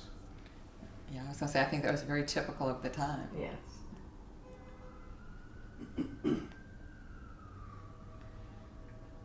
So I think, was this Ellen your birthday party? I It think might have so. been my birthday because I had a summer birthday. That's Yeah. quite possible. So was this age 3 or 2? And one of those English smock dresses that Mother bought. They were pretty fancy dresses. I have Mom and Dad brought Kara one, and Serena's worn it. So, oh, this might have been. I wonder if this was Easter. Look at the baskets. That might be what that is. So for future generations, you grew up in Alabama. No, I grew up No? in Jackson, Mississippi. Jackson. Oh. So my dad was from a town called Canton, Mississippi, which is about 19 miles north of Jackson. And Mom and Dad met in New York, and she had to move back to the South, which I don't think thrilled her very much, right, Mom? You were not excited about going back south. No, but it turned out you couldn't drag me out of there.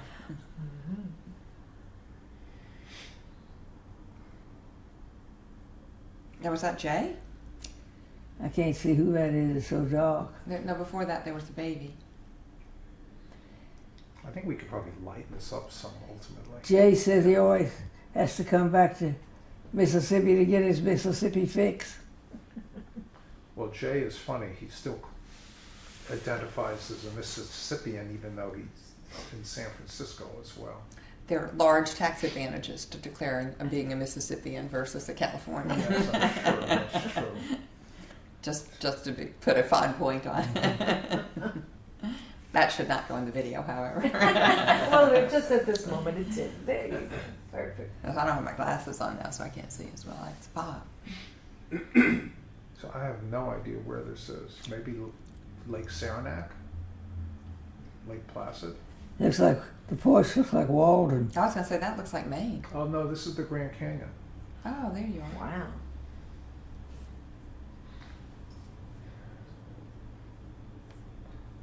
This has got to be around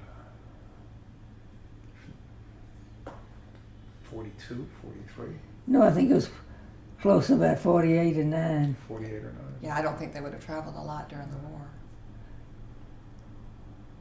Do you know where this is? It looks like it's somewhere in the west. It's not southern architecture. It's got palm trees. Santa Fe? No.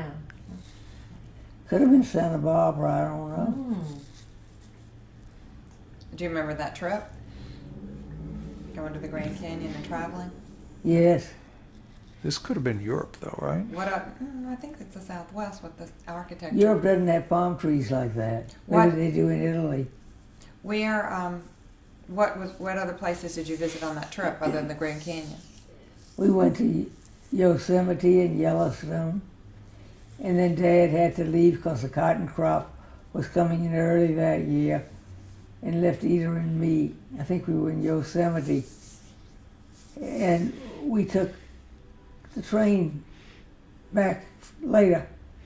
And for some reason, I took my tennis racket, which had a heavy wooden press, which wooden tennis rackets had in those days. And when they made up the sleeper car, there was a little ledge on the foot end of the berth, and I put the tennis racket up there, and we were in the last car on a long train going around all those curves. In the middle of the night, the tennis racket would fall down, wake me up, and I'd wake up and put the darn tennis racket back and go back to sleep. And then Ida went somewhere, I don't know where, and I had to come home. And I was taking the train through the Midwest, and the tennis racket fell down in the middle of the night, and it hit my legs, and I put it back and went back to sleep. And then they were talking about a train wreck, and I thought there was a train wreck ahead of us that blocked the tracks. So when I got to Birmingham, I was met by the station master, who said, "Call your parents immediately. They want to know if you're all right." I didn't know I was all right. I didn't even know what was going on. So where do you think this might have been?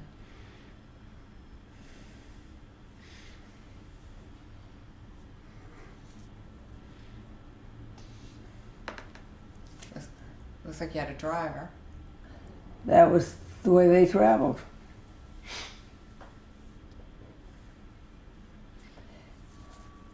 Did they ever drive themselves? Nope. I don't. Maybe- Your maybe- father did. Maybe down to Destin, a little town out of Destin called Mary Esther. I don't remember your mother ever driving herself. No, she didn't. She would send the chauffeur to pick me up at school. I'd rather walk. So, Mom, do you remember any of these trips? I don't know.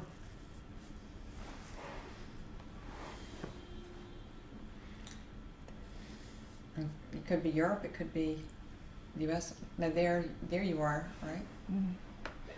That's it for them. The previous shows, I think San Francisco. Could have I been. think I recognized Coit Tower there.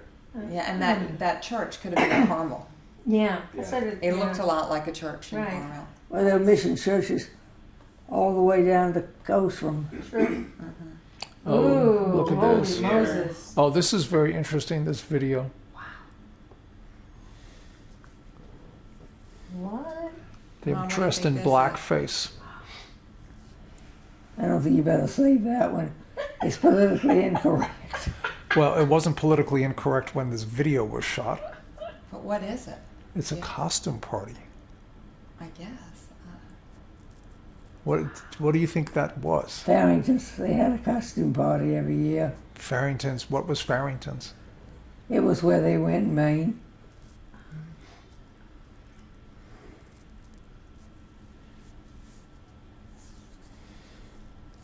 That's your father.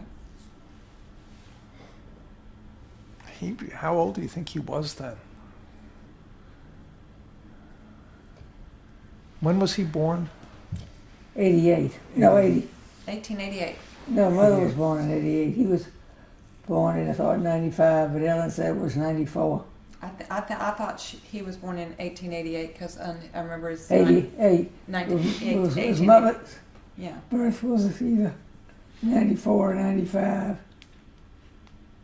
You know, I could look. I gave Kara that jewelry box. Might have even been 96. Do you remember how far apart in age they were? 7 years. Well, then it would have been 95. You would be right on that.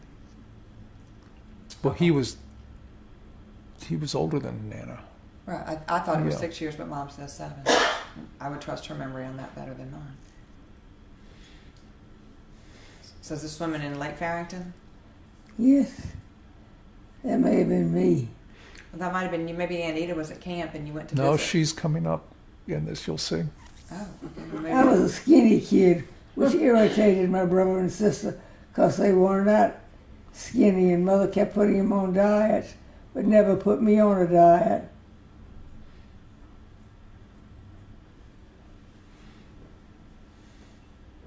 Is Uncle Jim coming out of the water, or just your mom?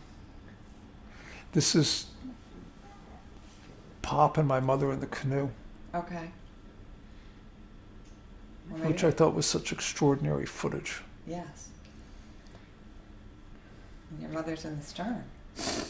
Yeah, it's so interesting. She must be 15 or 16 in this. And who is shooting it? Look, see? She looks pretty thin there. Such a beautiful country. Maybe they went to pick you up at camp. I think this was right before World War II.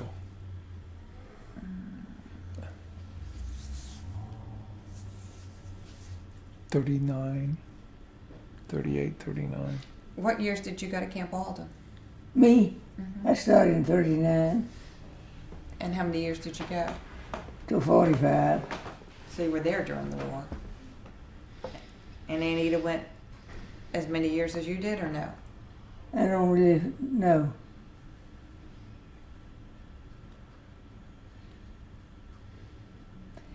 It was pleasant, but the water sure was cold.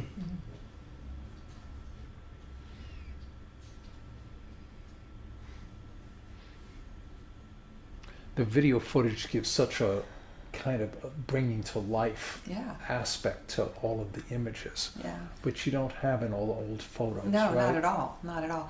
I'm guessing that what must have happened is if Anita was 16, you could have been at Walden then. And I'm wondering if Lady and Pop went up to Maine to get out of the heat and then pick you up and drive you back and then go back with you. Could that have happened? I don't remember going back. We may have gone to New York. One year we went to Nantucket, and medicine was not very good in Montgomery, so Mother always wanted to go to Boston, where there were some people she knew when she was at Wellesley who were good doctors. And one year we were in Nantucket, and Mother said she wasn't feeling well. She wanted to go to Boston, and I should go down to New York with all the luggage. So I went down on the train with 17 pieces of luggage. And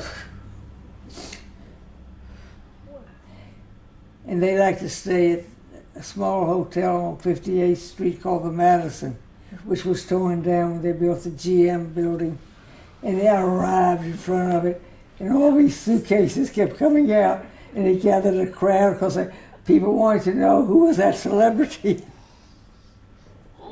And I got out in a wrinkled dress that I'd been traveling in all day. Now, when did Lady and Pop build the lake house? Do you remember? Roughly? The year Hurricane Betsy came through. That would have been 63, maybe, something like that, if I recall. Can I get a Kleenex from someone, please? I thought it, Mom, it couldn't have been Betsy. Because I used to go when I was younger. No, Betsy came through Jackson. I think Betsy also went through Montgomery. But I think I was at the lake house. Betsy would have been, I would have been 10 years old. I think they had the lake house before then. I remember going as a smaller child.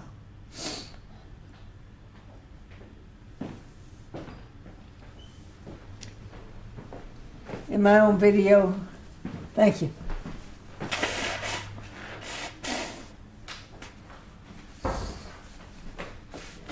All of this will be edited down, so anything that's embarrassing, we will Blowing have, my nose. will have taken How about me out. scratching my face and, when I get and will itchy? never be seen ever again. Tell me when we can start up again. Yeah. I'm still rolling. Okay, so how often did you go to Montgomery from Jackson? I don't remember, but there was a through plane. It stopped in Meridian, and it stopped in Selma, and it stopped in Montgomery. And Mary laughed because when she went back on the plane, Mother fixed a box lunch because she thought she needed it.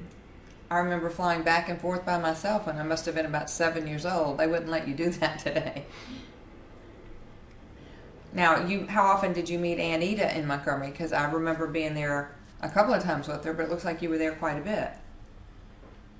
May have been a Christmas time. I don't really remember. The funniest story is Jay went over there, and Joan was going to buy him a ticket back. And I said, Joan, find him someone to fly with, because it costs half of what it does for an unaccompanied minor. And I get to the Jackson Airport, and it's teeming with reporters. And I knew one of them. And I said, what's going on? He said, Martin Luther King's coming in from Montgomery. And I said to Joan, why didn't you find somebody like Tessie Lee, who was her employee, besides Martin Luther King? I was worried about an incident with Martin Luther King coming into Jackson. But everything went very smoothly. Did you ever hear Martin Luther King speak? No, I don't remember if he spoke that on that trip or not. That's it. Zip phone 16. Oh, this is That's a good one. Pa. This is a good one. Look at this footage. Maida, and I can't. Is it Adolf That's Adolf. and Leonel? No, just Adolf. Dad. And who are all the people in that one? That's Aunt Rossi with extra bucks.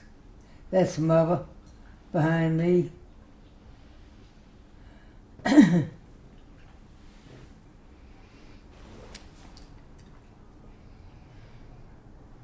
What I had to. Do you remember when this might have been done? No, I don't even. I guess it was at their house. Somebody's in a uniform.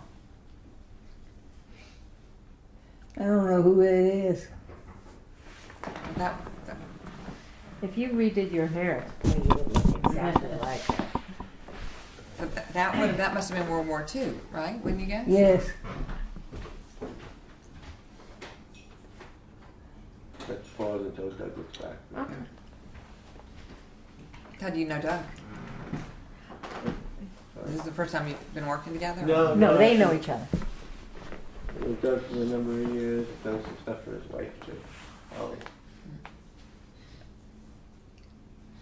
So what dog is this, do you know? That looks like my dog Fluff. Fluff. What kind of dog was Fluff? He kind of, I don't know, he's supposedly a Spitz, but he sure didn't have the temperament of a Spitz.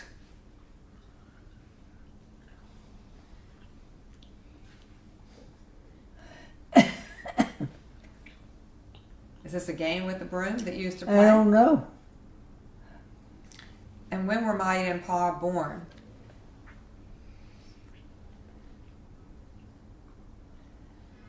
I'd have to look it up. I don't have it in the back of my head. This is some of my favorite footage because I've only seen stills of them in the past and I never knew them. But who's the camera operator? I think it was my grandmother. Yeah, she's not in the picture, so that would make sense. But there she is. There Right. she is. My grandfather smoked cigars. Do you remember that about him? That's what I just saw it. It made me recall it. And your mother smoked cigarettes. Yes. Well, they didn't know cigarettes were bad for you. Now I remember Montgomery going to visit, and there would be cigarettes in every room in the downstairs part of the house. Yes, they had cigarette cases everywhere. Wow. It's like an electric mower. I don't think so. I think it's There's a push mower. it goes too easy to be a push mower. Well, it may have had. I wonder if it had some assist. Oh, there's a motor on the top. Doug's right. I can see a little gasoline motor on the top. It's gas powered, I think. Yeah. My grandmother loved that dog. She said that dog always sits by me at the table. But when I one day saw her just taking the food and thinking nobody saw, she'd feed the dog. So the dog would come sit by her because we wouldn't feed dogs at the table.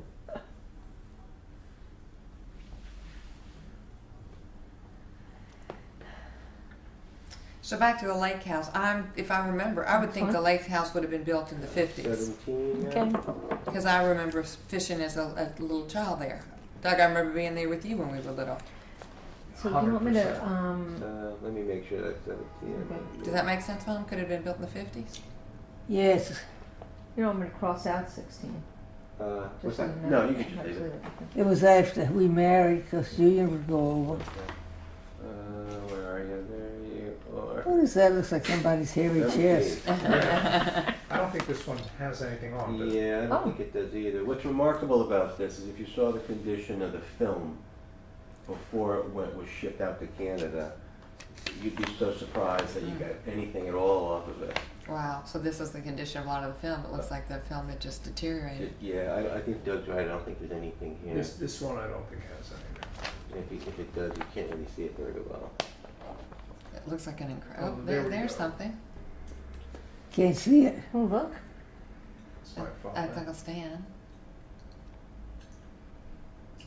Looks like it's a Monet. You know? Doesn't it? Look at the cars. Mom, talk about the cars you had. When did you? I'm trying to remember the earliest car. It was a 1936 gray Pontiac. We took it up to maybe earlier than 36. It was the one that the man drove up to Charlevoix. And we also had Buicks. We had a 40 and a 41, and then there were no more Buicks. Because of the war, they weren't making cars. You recognize any of this? I just like Joan. Oh, where's that? This is the 1940s. Dad didn't want to be pretentious, so he wouldn't drive a Cadillac. You said that was Aunt Jones, so that would have been the 50s of Aunt Number Jones. 18. I remember my grandmother having a big black Cadillac It's 18. with two spare tires, each in the front It's a little blurry. fender. And this is very short.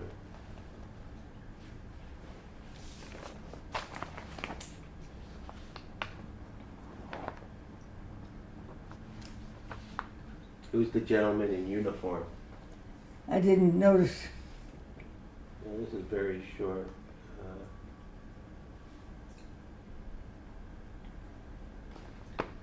It's Uncle Jim.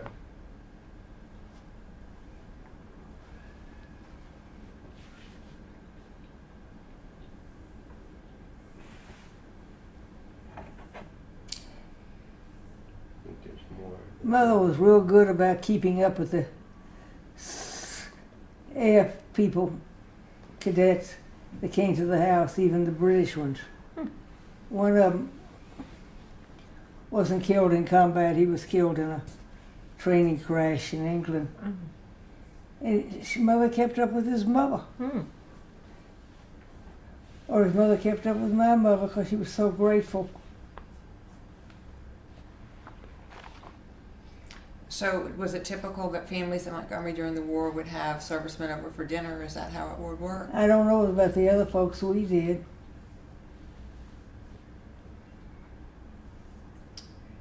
Is this, you think, when you went to Alexandria to say goodbye to Uncle Jim?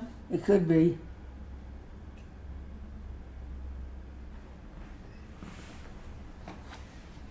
What year do you think that might have been?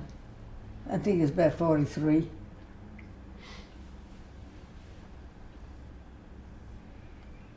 Was that a DC-3 plane? Yes.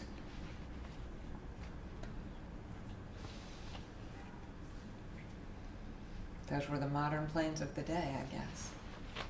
Eastern Airlines.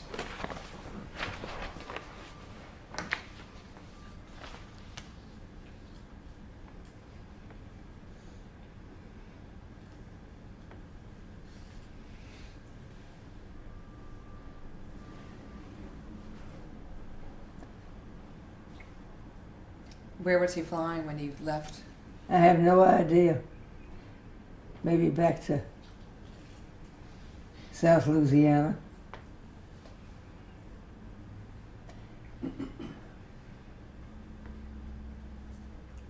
Had that been the Montgomery Airport, you think?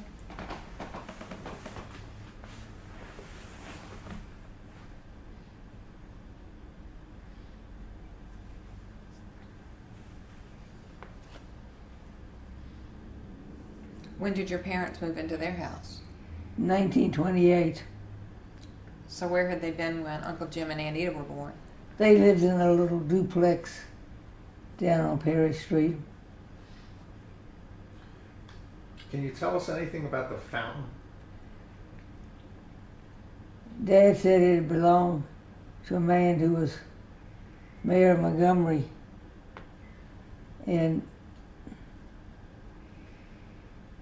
they didn't think he was very moral because he had that nude woman in his yard.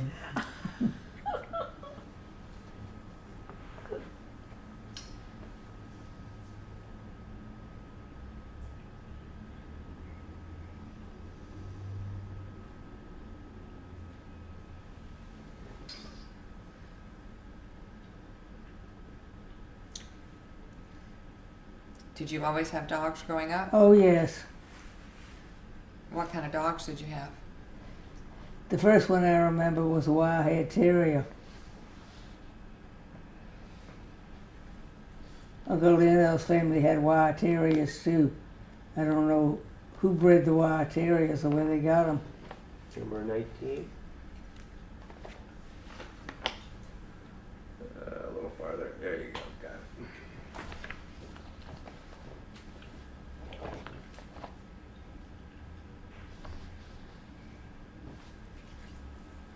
It's a little dark there.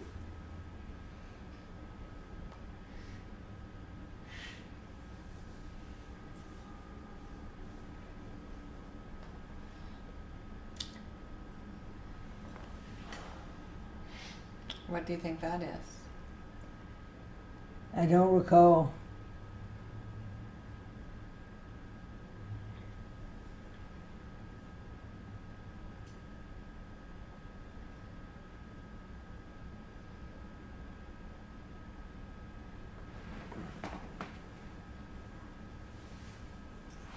So did little girls wear pants much back when you were a child? No, neither did big girls. Well, I knew big girls did. So when did women start wearing pants? After Coco Chanel? I don't know. I think there was some movie where Katharine Hepburn looked wonderful in pants. That looks like either Concord or Lexington.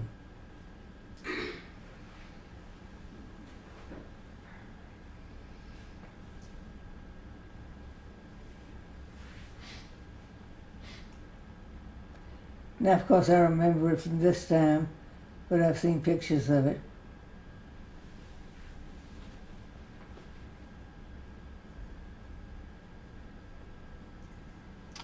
When I interviewed Betty Loeb for your 90th birthday, she talked about you all going down from Boston, or actually Northampton and New York, down to Virginia.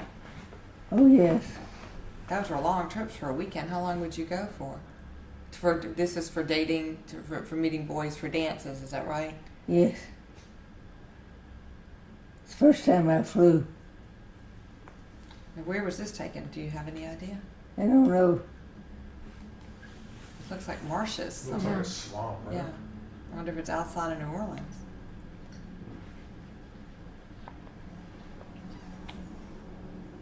There are also some bayou kind of areas on this in the south of Alabama near the Gulf.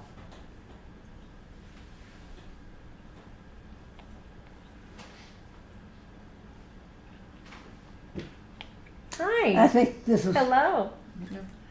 was their Is this your Light and home? Pa's 50th anniversary, Where were you? Biloxi. Is that the end of that one? You're saying this is Biloxi for your parents? No, it's in Biloxi. This Biloxi's looks like, flat. looks like Which Lake way? Placid. Maybe Lake Saranac, Just put up it- Sorry, I'm Lake sorry, Placid. don't say. upstate New York. I'm sorry, would you repeat that, please? That may be Lake Saranac, Lake Placid in upstate New York.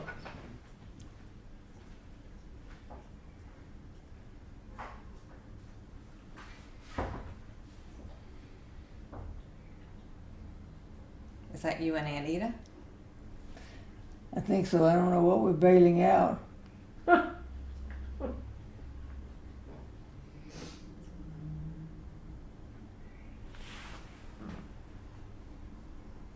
And that's your mother. In a bathing suit, nonetheless, right? Bathing dress. I don't think I ever saw her in anything else than a dress. Not even a bathing dress.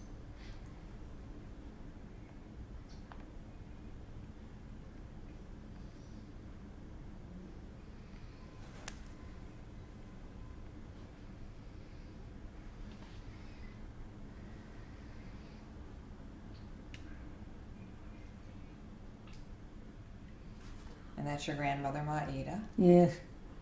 I think that dog's named Topsy.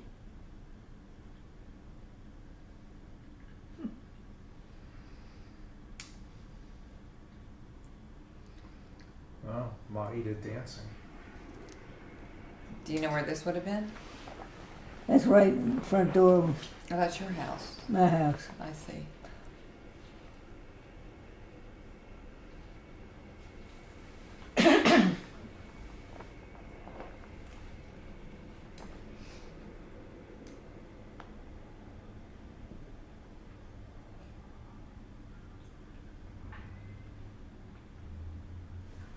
Now they let you in shorts back then.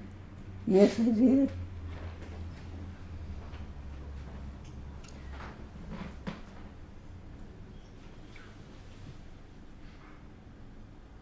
Where along in the line of dogs did Topsy come? I don't Oh. know. Topsy was the first dog I remember. There's your favorite. Wasn't that That was Fraulein? Fraulein? Yes. No, but that's what her name was. I don't know when we were Fraulein there, but I know Williams. where they are. So look at the old cars. This must have been, wow, like 20s or 30s. 30s, early 30s.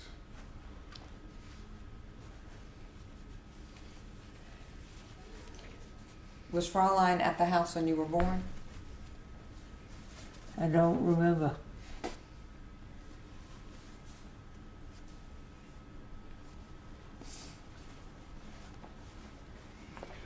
So Olivia, your great grandmother had a German nanny they called Fraulein, who was responsible for all of the children all of the time. Oh my gosh.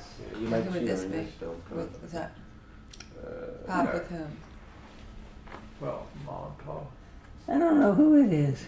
That may be Pa on the right, but I don't know who it is in the middle. That's Walter Gibbs, Who was Walter Gibbs? That was it for that one. the son of Mother's That's good it? friend. Must be a second one, yeah, part two. Never mind, you don't have to write it. Did you ever know Mary Jane? There's three Mary parts. Jane Pells? Yes, it's her brother. So who is that again? Can you repeat that? Walter Gibbs? Gibbs. Gibbs. Can you say that again, Mom? Gibbs. And who was Walter Gibbs? Pardon? Could you repeat who Walter Gibbs was? He was the son of Mother's very good friend. And the brother of one of Anita's good friends.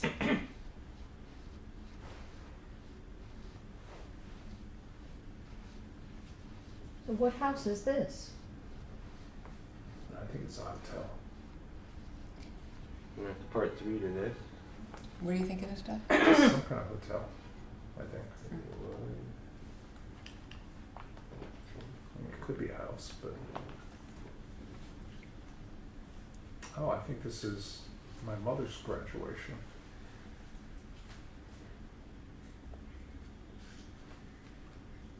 Do you remember being at Oberlin for And Annie? well, I remember going to Oberlin. Did they have a similar kind of day before graduation and then day of? I don't remember the details.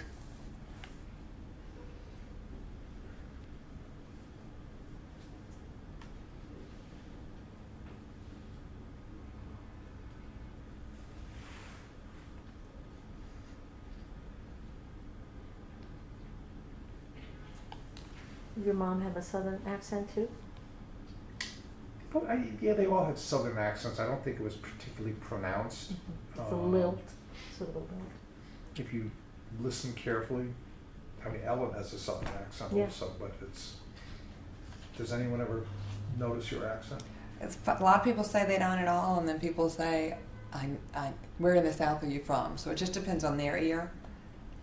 And when one of her friends from Jackson calls, she reverts. Right.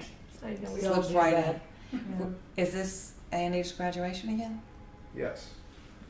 I couldn't understand many of my cousins speaking when I was a kid. They had such heavy accents to my ear. I also thought they were barbarians. They never wore shoes. Why would you wear shoes?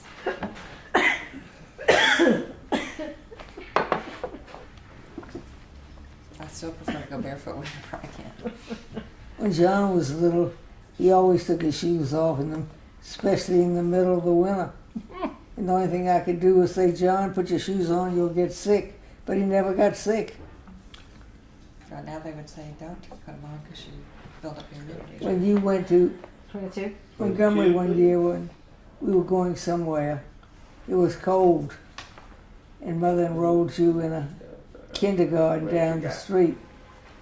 And some little boy came in and no shoes.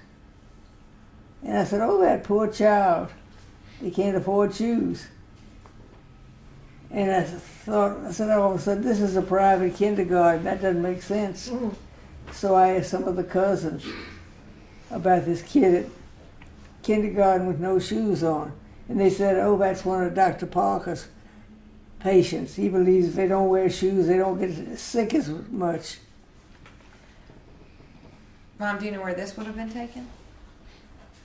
I think this is Nassau. I was going to say it's a lot of ocean. It's not Montgomery. Now, wasn't your father's father killed in a riding accident? Yes. Could you talk a little bit about that? I don't know very much, but my grandmother died and he was distraught. And he went out one Sunday morning to the cemetery, which is what he did. And something spooked the horse, and he got thrown off of it. Dad never talked about it very much. I don't know where I picked up that information.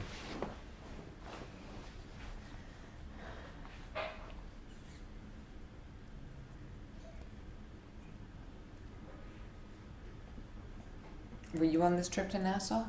No.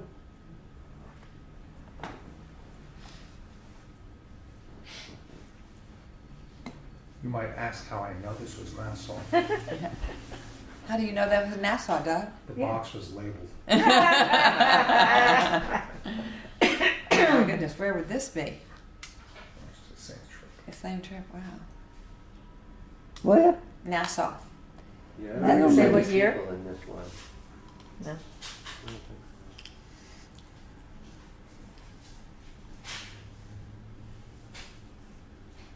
Might be at the end, maybe on the boat. No. Probably sell this to Nassau. Diving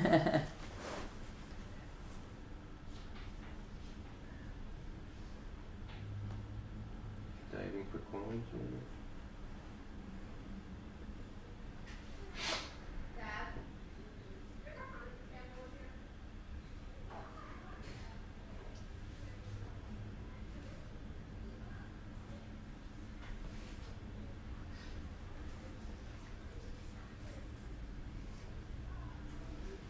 It's amazing to me how much people got dressed up for very casual times back then. Absolutely. But I still find it hard when I get on airplanes. And I mean, I dress casually, but I'm neat. I see people go. I'm not wearing blue jeans with the knees out. Right. Well, that's a style. But do you recognize any of these people? Me? Well, all men wore hats until John F. Kennedy stopped wearing a hat. When my husband started working at a law firm in the 1970s, they were going to a client meeting, and a partner turned to him, and he was walking out the door, and the partner turned to him, "Where's your hat?" And he said, "Sir, I don't have a hat." And he said, "Well, you can't go to the meeting." And he made him go into, they worked at 44th and 5th. I think they Buy went a to hat. Brooks Brothers, and he made him buy a hat before they would go. This is a 5-second clip, it looks like it's just, No, more That may Nassau. be Nantucket. That was 23. Yeah, I think you're right. there's a continuation, there's two more. And people in the hall are kind of This is 23. but I'm not sure because we went to Nantucket in 1950 and then we were using color film at that point. It does look a lot like Nantucket. though. Mm. Maybe they went to Nantucket without me. The Or nerve. maybe the color on the film deteriorated. Yeah. Continuation at 23.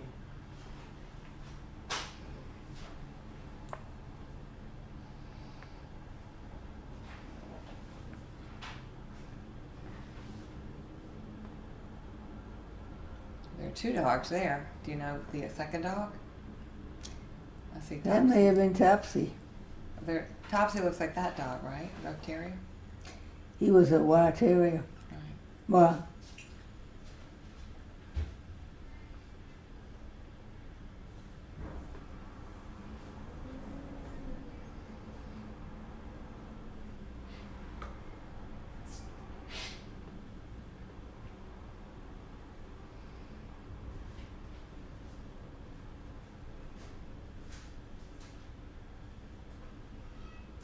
Do you know who the second dog was? pardon? Do you know who the second dog was? What about the second? You have, if one dog was Topsy, who was the second dog? Fluff. Oh, they were Topsy and Fluff. Okay. There we go. Looks like a picnic of sorts. Who's the other? Who's the woman? That's Fräulein, isn't it? No, that's Carol. Carol? Carol Rothschild? No, Carol Hart. Carol Hart. And could you explain who how Carol Hart is related? Oh, that's too difficult. It goes back too many generations. Now, why would Annie have been so dressed up there? Do you know? That's confirmation. So that would have been, she would have been 15. That would have been 1940. Were you coming from dance class with Zelda? Yes, Where I would- didn't show much promise.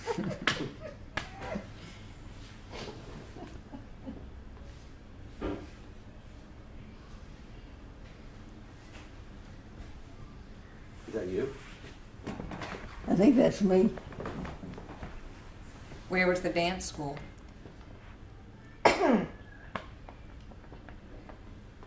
When I remember it, it was right catty corner across the street in that big house. 20. Lower. 4. There you go. Okay. Somebody's graduation. This is it. Anita's graduation.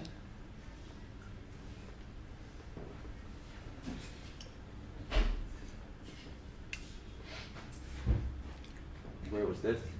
Oberlin. Was Eva short for something? No? That's a German name.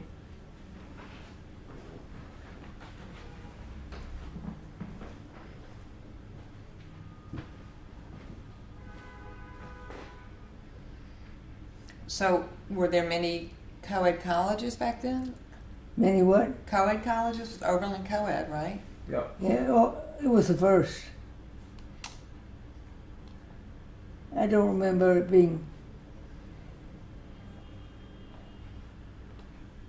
Henry Hunt Richardson Romanesque architecture.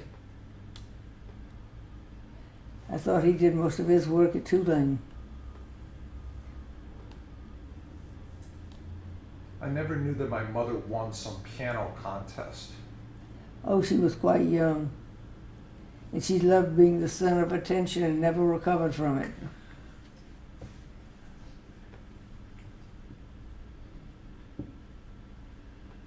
Did you play piano, and did Uncle Jim as well? Was that required of all the children?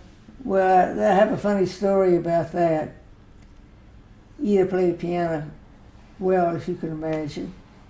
And Topsy loved to sit under the piano and listen to it. When I got to the piano and started practicing, he left the room.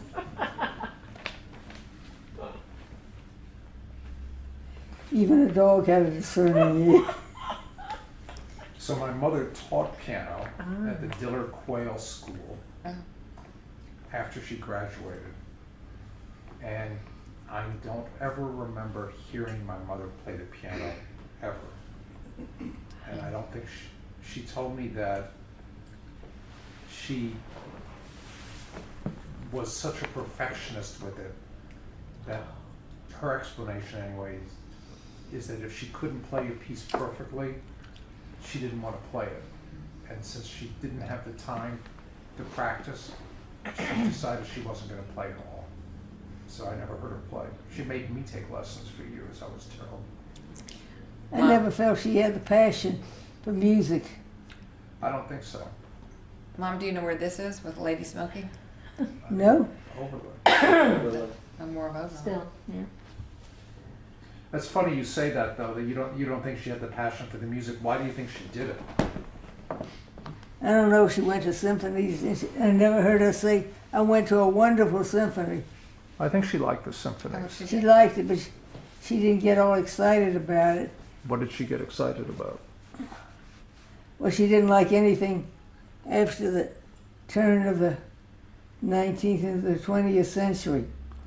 I don't think she probably even liked Mahler, who wrote more modern music than Beethoven, and he was a contemporary.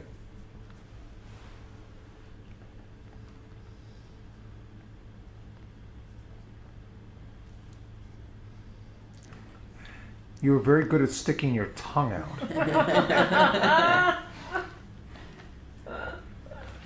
That's not the first shot. No, I think Kara particularly finds that amusing.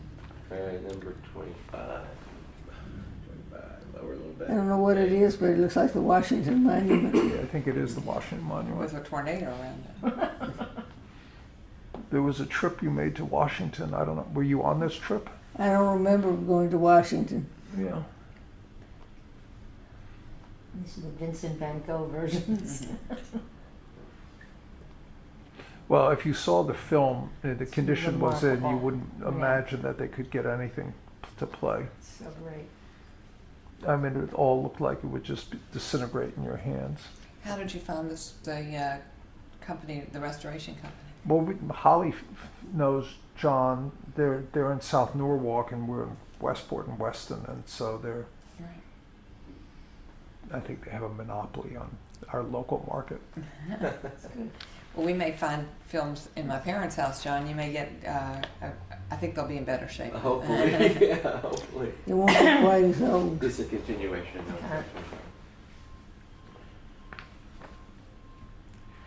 Yeah, they really are gems, you know. Well, they really do they do evoke another time of life, right? Oh my God. That looks like an azalea bush, but I don't remember. It's like watching PBS, you know. Yeah. Well, I don't know. It would be interesting to know when people first popularized home videos. I don't. The early 30s is. You can Google it and find out. Mm-hmm. Sure, that's true. Yeah, I think the earliest markings I've seen on film is like 1932, 31, 32. Yeah, this So is people the, had home cameras? Yeah, like 16 millimeter. Yeah, right. That's what you'll find. You won't find anything other Yeah. than that. for That must be at Bellingrave Gardens, Where's that? near Mobile, South Alabama. the Spanish moss is pretty. I love this actually. Mr. Bellingrave made a lot of money bottling Coca-Cola, and he set up these extensive gardens. just want to print something. Hi, Dad. I just printed an ice cream. Do you remember being on this trip? Pardon? Do you remember this Uh-uh. trip? I didn't go. Who's the gentleman with the hat? That was Lucian Lowe. No.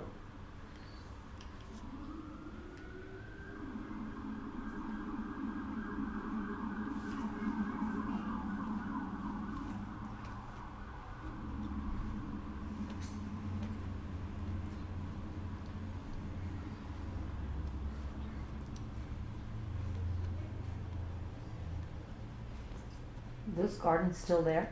Yes. They're Must be beautiful. I've only spectacular. been once. years Amazing in black and white, so 26. I can't imagine in color. ago. Big screen. Down a little bit. over What is this? that way. It looks There like you a go. picnic Got with it. those thermos jugs. It's a woman Yes. scratching your back. Can you tell who's in the picnic? No? Those are your parents. But look how young they were.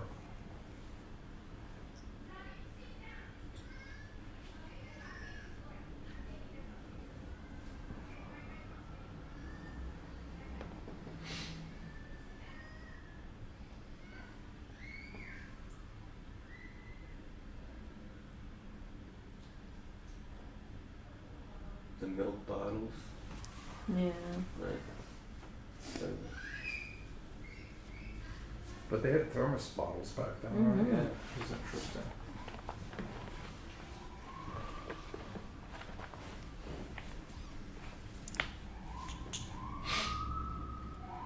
Is that your mother on the ground back there? I don't Now that think must be Fraulein, no?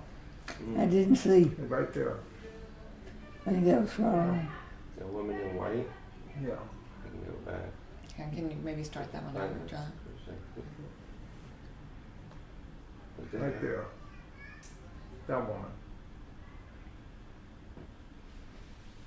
And this is really cute. Because you must be about 3.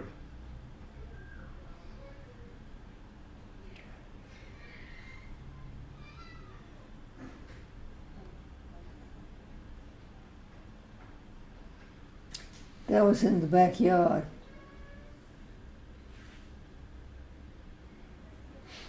At Gilmer Avenue? Yes. I never saw this back there. It wasn't back there when you, in your time. But this you remember.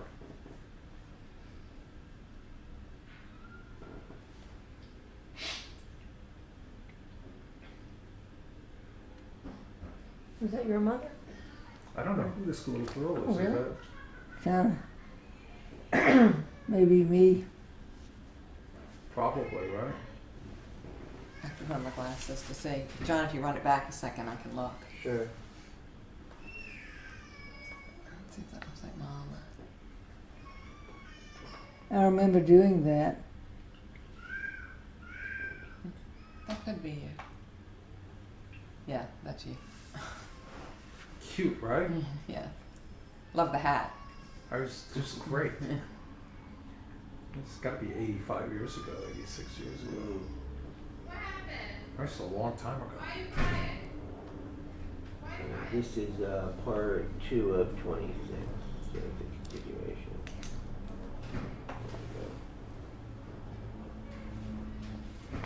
How old do you think? 3? I think a little older. 4? No, it's about 4. Maybe even 5, depending on the television. 32, 1933. What year was Mom born? 29. So 33 or 34. Right. The math works.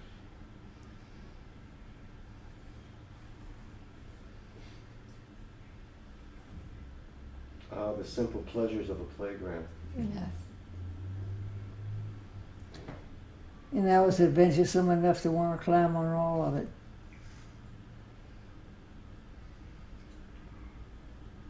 They're still fun if you go to any of the playgrounds in the city. They're kids.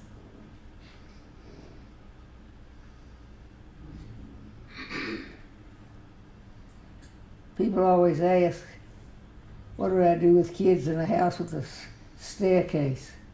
And I said they could do the staircase before they could walk.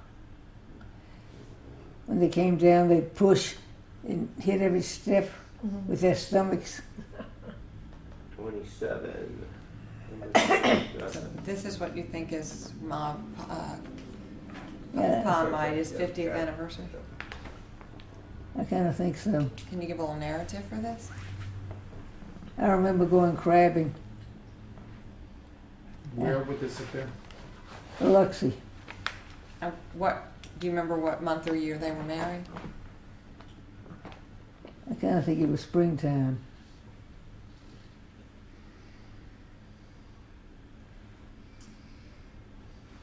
It wasn't too far to go, and the You could take the train there.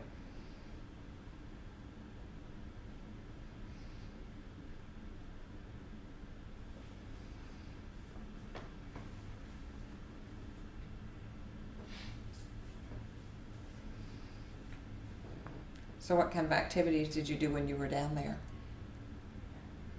We went crabbing, Did you? which is fun. You all went crabbing Off the side of a dock up here. up here. We used to do that at golf shows. Do you remember? I do, Do very you know who clearly. that was? Looks like a little bit like Uncle Louie. That looks like Mary Lynn Levy. It is. So this must have been, there you are. You're all dressed similarly. Look at that. That must have been a birthday party.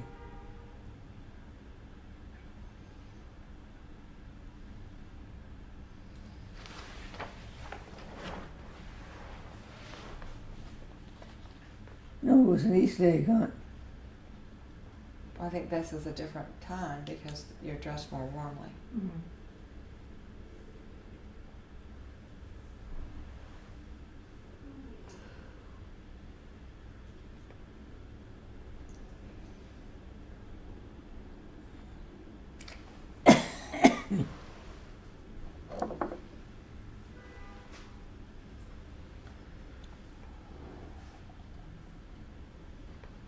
So what did your family tend to do on Easter?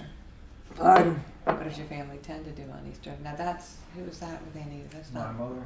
no, I know, but who's that with? Is that Ma? Anita. Anita? Oh, I never saw her without her glasses. It's a cool photo though, right? Yes, very nice. Look at that car. That's a really great old car. She had a cataract operation. In those days, they wore heavy glasses. 28. This is the Uncle Jim. Yes. Got it.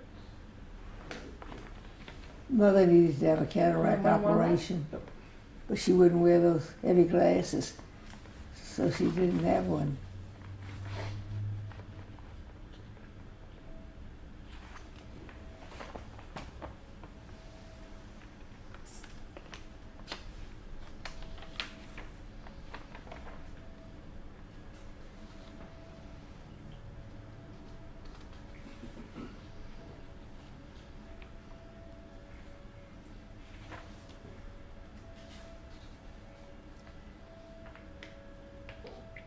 In the backyard of Montgomery? Yes.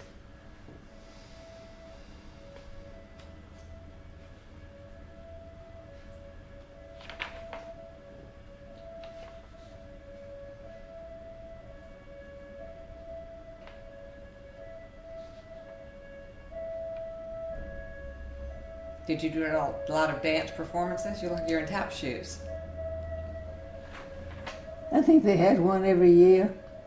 So you did tap as well as ballet. Yes. Was there a big Shirley Temple phase going on when you were a little girl? So a lot of kids did tap? I think maybe so.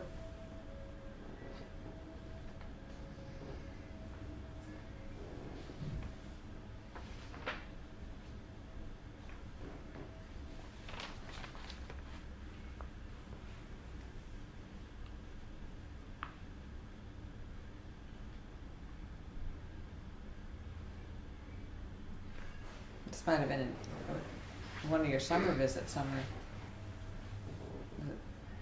Is that Farrington's? Probably. It's a camp?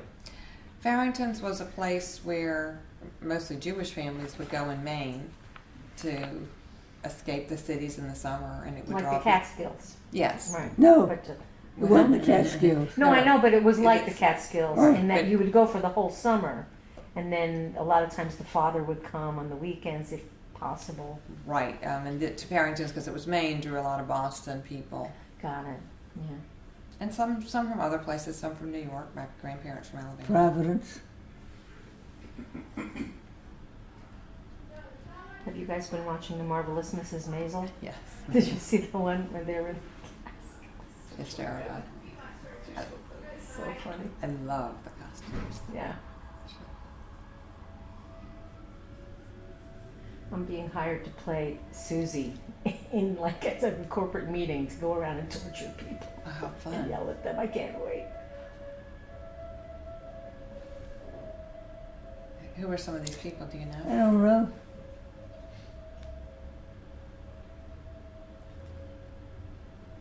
So when did do you know when your family started going up to Maine? I think it was about 1936.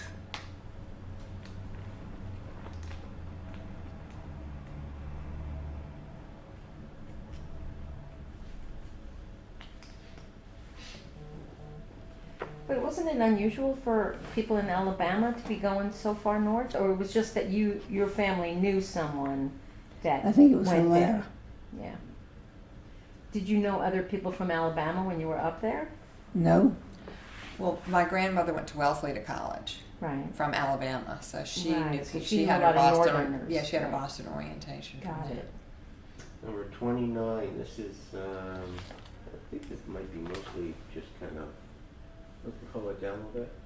There you go, okay. Might be mostly the city, a city.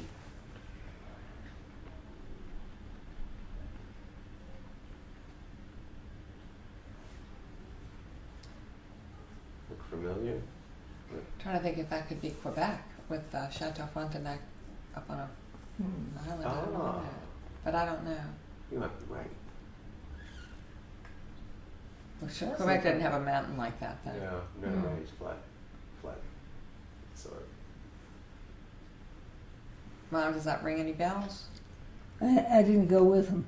That does look like Chateau Frontenac. Look. Yeah. Mm. It's a great place to stay if you go there. Yeah. Mother talked occasionally about doing the Gaspé Peninsula, so I figured they ended up in Montreal by these pictures. Yeah, this could be Montreal. Looks Montreal's like much could be like chillier. Lake Louise. I think it's Lake Louise Where's that? Western Canada. Alberta. in British Columbia. Alberta. Mm-hmm. Do you remember your parents going to Lake Louise? I Yes, they think talked about it. Yeah, I think you may be right then. That would be a long trip.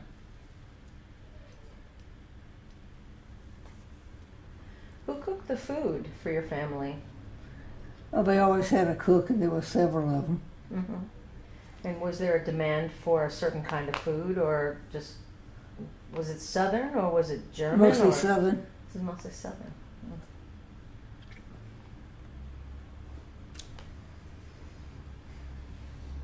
But when they went back to the old country, they took I don't know what her role was, kind of nurse mother, but she learned to cook some of that German food.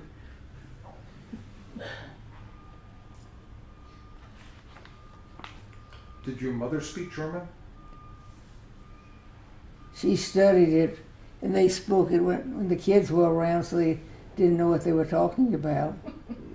Did your father speak German? No, So you said they spoke it, you mean your grandparents spoke it? no, whoever was around that spoke German spoke it so the kids couldn't understand what they were saying. Nicht für die Kinder. Like Yiddish. In, yeah. Did your grandfather came over from Germany, correct? Yes, In the 1870s? When did Pa come over? either the late 60s or 70s. And do you know what caused him to come over? Did he have family? I just So think did you there do it, were John? That's it, yep. no opportunity in these little towns. Did he already have family in Alabama? He had an uncle, what was his name? Uncle Ben in Huntsville. I think she talked a little bit about this before you got here, Mm-hmm. so you got some context.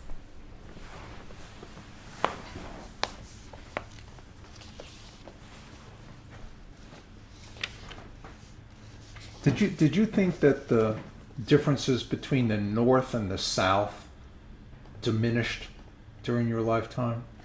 Yes. when I was growing up, Yankee was a dirty word. And then when I was in grammar school, we had to make wreaths for Confederate Memorial Day for the tombs of the Confederate soldiers. So the Confederacy and the Civil War was still pretty much alive when you were Yes. a child?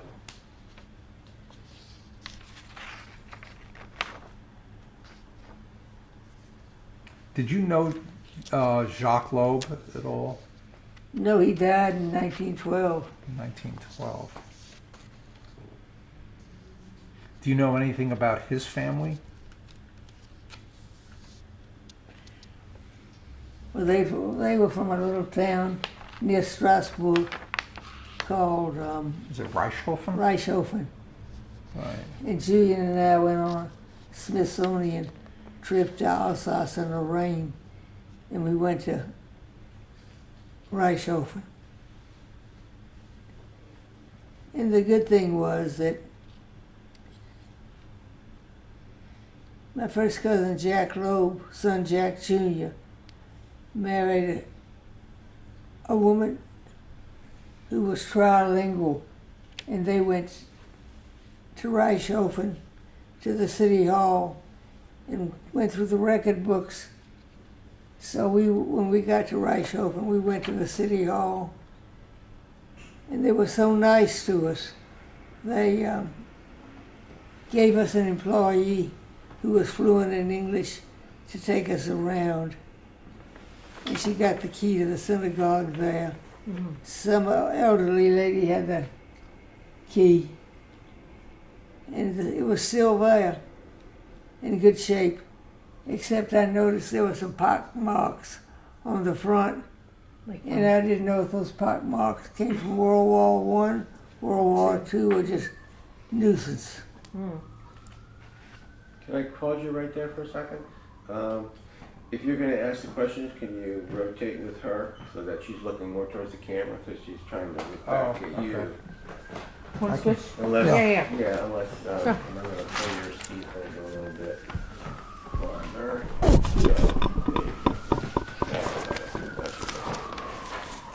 And Catherine, do you know anything about the Civil War in Montgomery? No, it was before my Do you know if any of our family members were in the service during the Civil War, going back? I don't remember their speaking of it. Jean's grandfather, he said, was in the cavalry. It was in the cavalry. Julian also said his other grandfather wanted to come to Mississippi, but he was going, since they were French, they were coming through the port of New Orleans. But during the Civil War, all those ports were blockaded, and he had to go to Mexico and spent the Civil War in Mexico. When it was over, when the ports weren't blockaded, he finally got there. Do you think that the role of women has changed a lot from when you were growing up? Yes. Do you have any comments on kind of what was expected when you were growing up and how all that's changed? I mean, I think it's changed. Well, women didn't work unless they had to. And if they did, there weren't many jobs open for women. There was teaching and nursing and maybe a switchboard operator. Women were mostly expected to be the homemakers. Yes.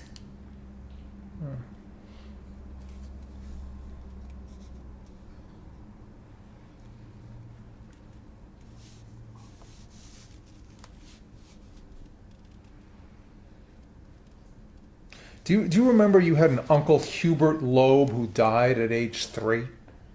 I heard stories about it. It was right before Dad and Aunt Cecile were born. What stories did you hear? Because I've never heard this.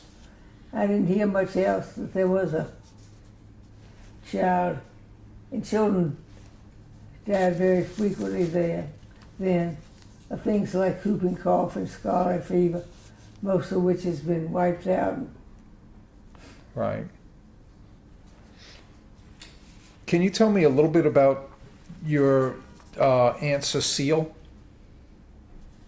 Your father's sister? He had a twin sister, right? Yes, I liked her immensely. She was very unpretentious and down to earth and very practical. Did she marry? Oh yes, she married. Did she have children? Yes, he had Jackie. We were very close to Jackie because she married and lived in Vicksburg, which is only 50 miles from Jackson, and Gaston.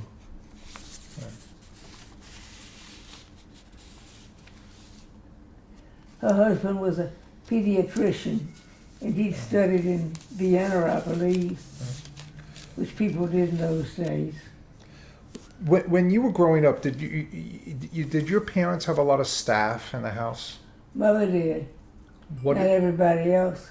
what was the how much? What? Tell me a little bit about that. Well, she had a man who could work in the yard and chauffeur and wait table. And Mother gave up driving because she said a doctor told her not to drive 'cause she had neck problems, back problems. But I think sometimes Mother used her health as a weapon so she wouldn't have to do things.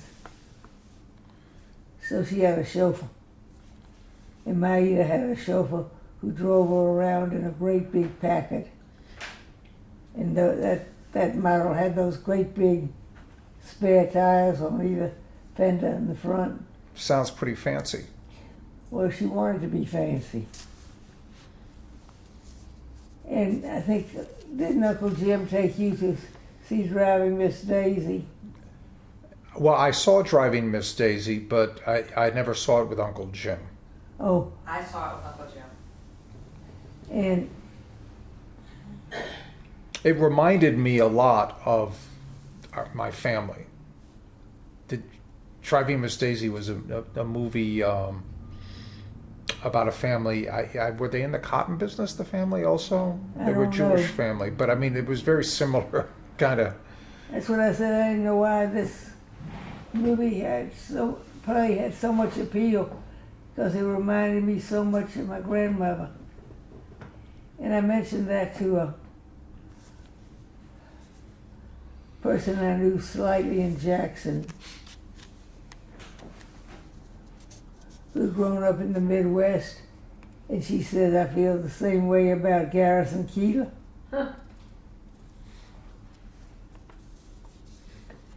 He reminds me of the people I grew up with. Do you remember any of the politicians growing up? Well, Dad was good friends with Lister Hill, who lived right across the street, and he was in the Senate for a long number of years. Was he a Democrat or a Republican? Everybody was a Democrat in those days in the South. Did you make trips to Europe with your parents ever? Yes, in 33 and 35. Dad was going international business to sell cotton to the English.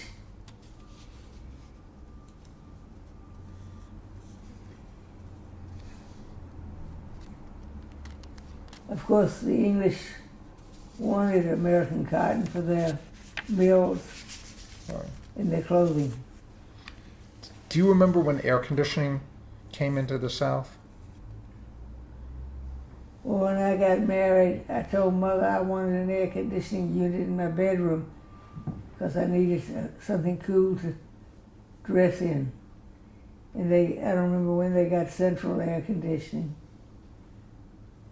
They used to, I mean, I may have this wrong, but did they used to put up different kinds of upholstery and drapery in the summer and Rugs. the winter, and rugs also? Yes, it was a big deal. What was that all about? That struck me as odd. Well, they didn't want wool, and you make it moss in it.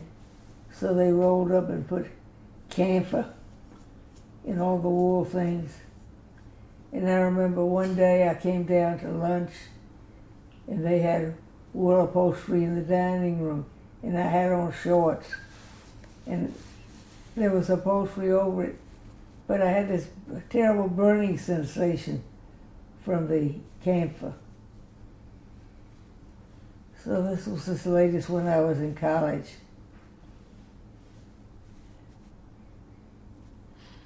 But they used to change the draperies also, I think. Oh right? yes, So they had a whole different set of summer versus winter.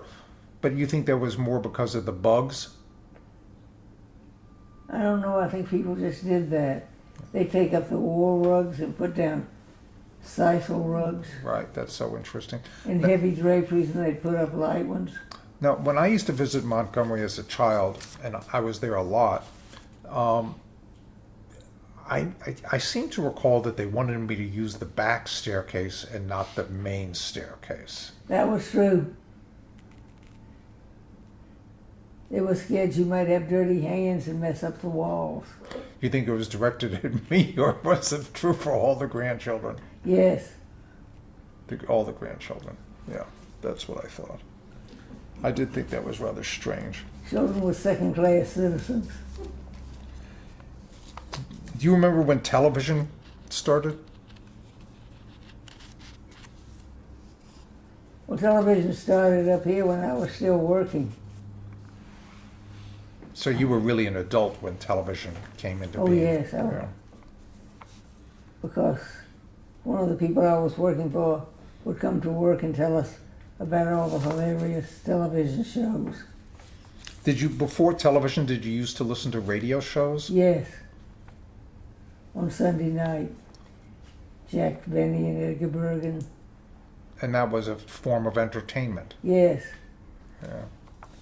And during the war, we tried to get into short wave and pick up Big Ben on New Year's Eve, which of course was 7 hours ahead of us.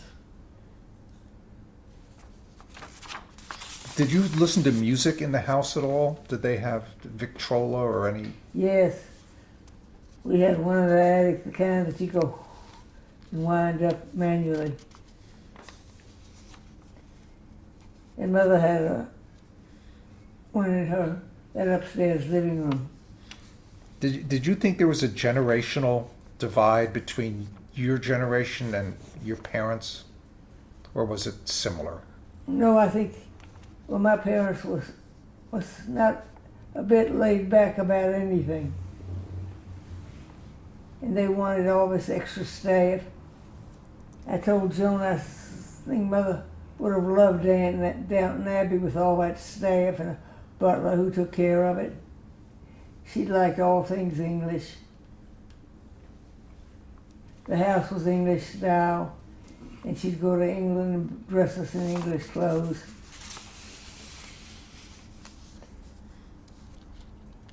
And they'd go to England and they'd get a chauffeur and car to drive them around. And of course, we didn't go to that way. We rented our own cars and got lost and got flat tires. Well, you built, which I loved, a very modern house. Was that your desire or Julian's desire or joint desire? Well, And his it first was a- cousin was an architect, and he studied at the Bauhaus with Gropius and Myers. And of course, it appealed to him and it appealed to me. I still don't like all those dust catcher gewgaws that go into houses like my parents lived in. Do you think it was a reaction to your parents' house also? No, I like modern. Yeah. But you don't think it was kind No, of I being like rebellious? I like the simplicity Right. of it. But I find it's very difficult to make a change or do anything in a minimalist house because the house says you can't do that. because it's minimalist.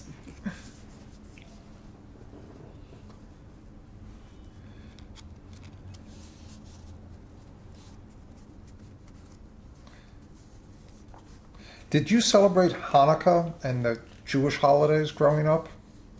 Not particularly. I did one year, and I lit the candles, and I had bangs and singed them, and that was the end of it. That year and the subsequent years. Dad was real good about going to temple, but Mother wasn't. My grandfather was. What about Ma Ida? Well, I don't remember her going. I remember seeing my grandfather come in looking very pleased and smiling. He was infirm, but he made it to temple for the holidays. Did your parents give money to charities? Did they do any philanthropy that you remember? Very much, but I don't really remember which ones. Right. What was the you mentioned before the food growing up, but it was typical Southern food. Not real typical, because I don't like all that heavy. We had fried chicken, Right. but a lot of Southern cooking was what they served in the kitchen. Right. Turnip greens cooked with what they call pork belly. And I never liked that. Black-eyed peas. We'd occasionally have black-eyed peas in the dining room. I mean, it was two different worlds. It was like those British programs with the upstairs and downstairs. Between the help and what And you the- guys and had. the people that hired them. Right. And I've been thinking, I never even remember my mother fixing a piece of toast. I don't remember her fixing toast either, but they relied on the staff for the food preparation. Well, when we didn't have as much, Mother liked to be served breakfast in bed. And if she didn't have anybody to serve breakfast in bed, Dad made the coffee and toast, and she'd take it upstairs, get in bed.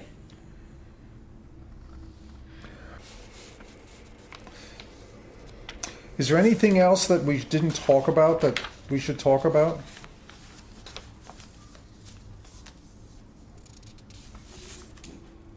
I don't know.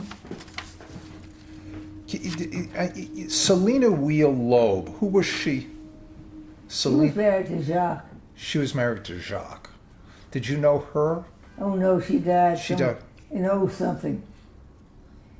And nobody ever talked about it. Wasn't that the reason Pop came back from Cornell? Yes, and Aunt Cecile came back from Vassar. And that's who Serena's named for, by the way.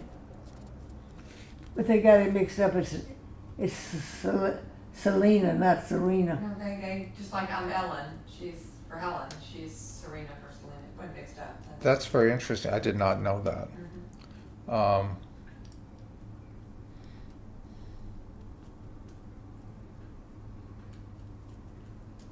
Did you know her father was Henry Wheel? Yes. And we have a document of which I have a photostat copy because that's all they had in those days. He had a brother who wrote to his,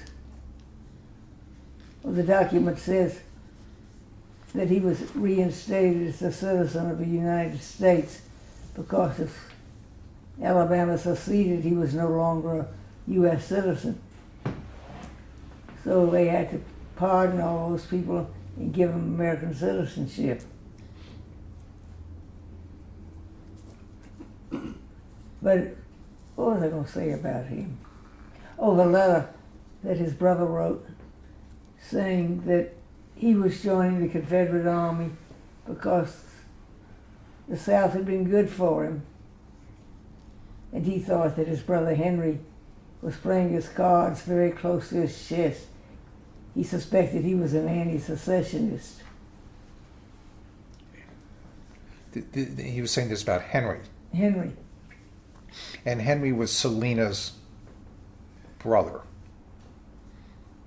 Yes. No, father. Henry was Selena's father. And their grandfather lived in New Orleans. I'm a seventh generation Southerner. That goes back pretty far. Yes. Goes back to about the 1830s. All right. So, I don't know, can you see to your left that mirror? Yes, Do you remember that? I can't turn around. That was in the dining room. That's right. It was horizontal. I remember. Well, I think we're done. This was great. I enjoyed seeing it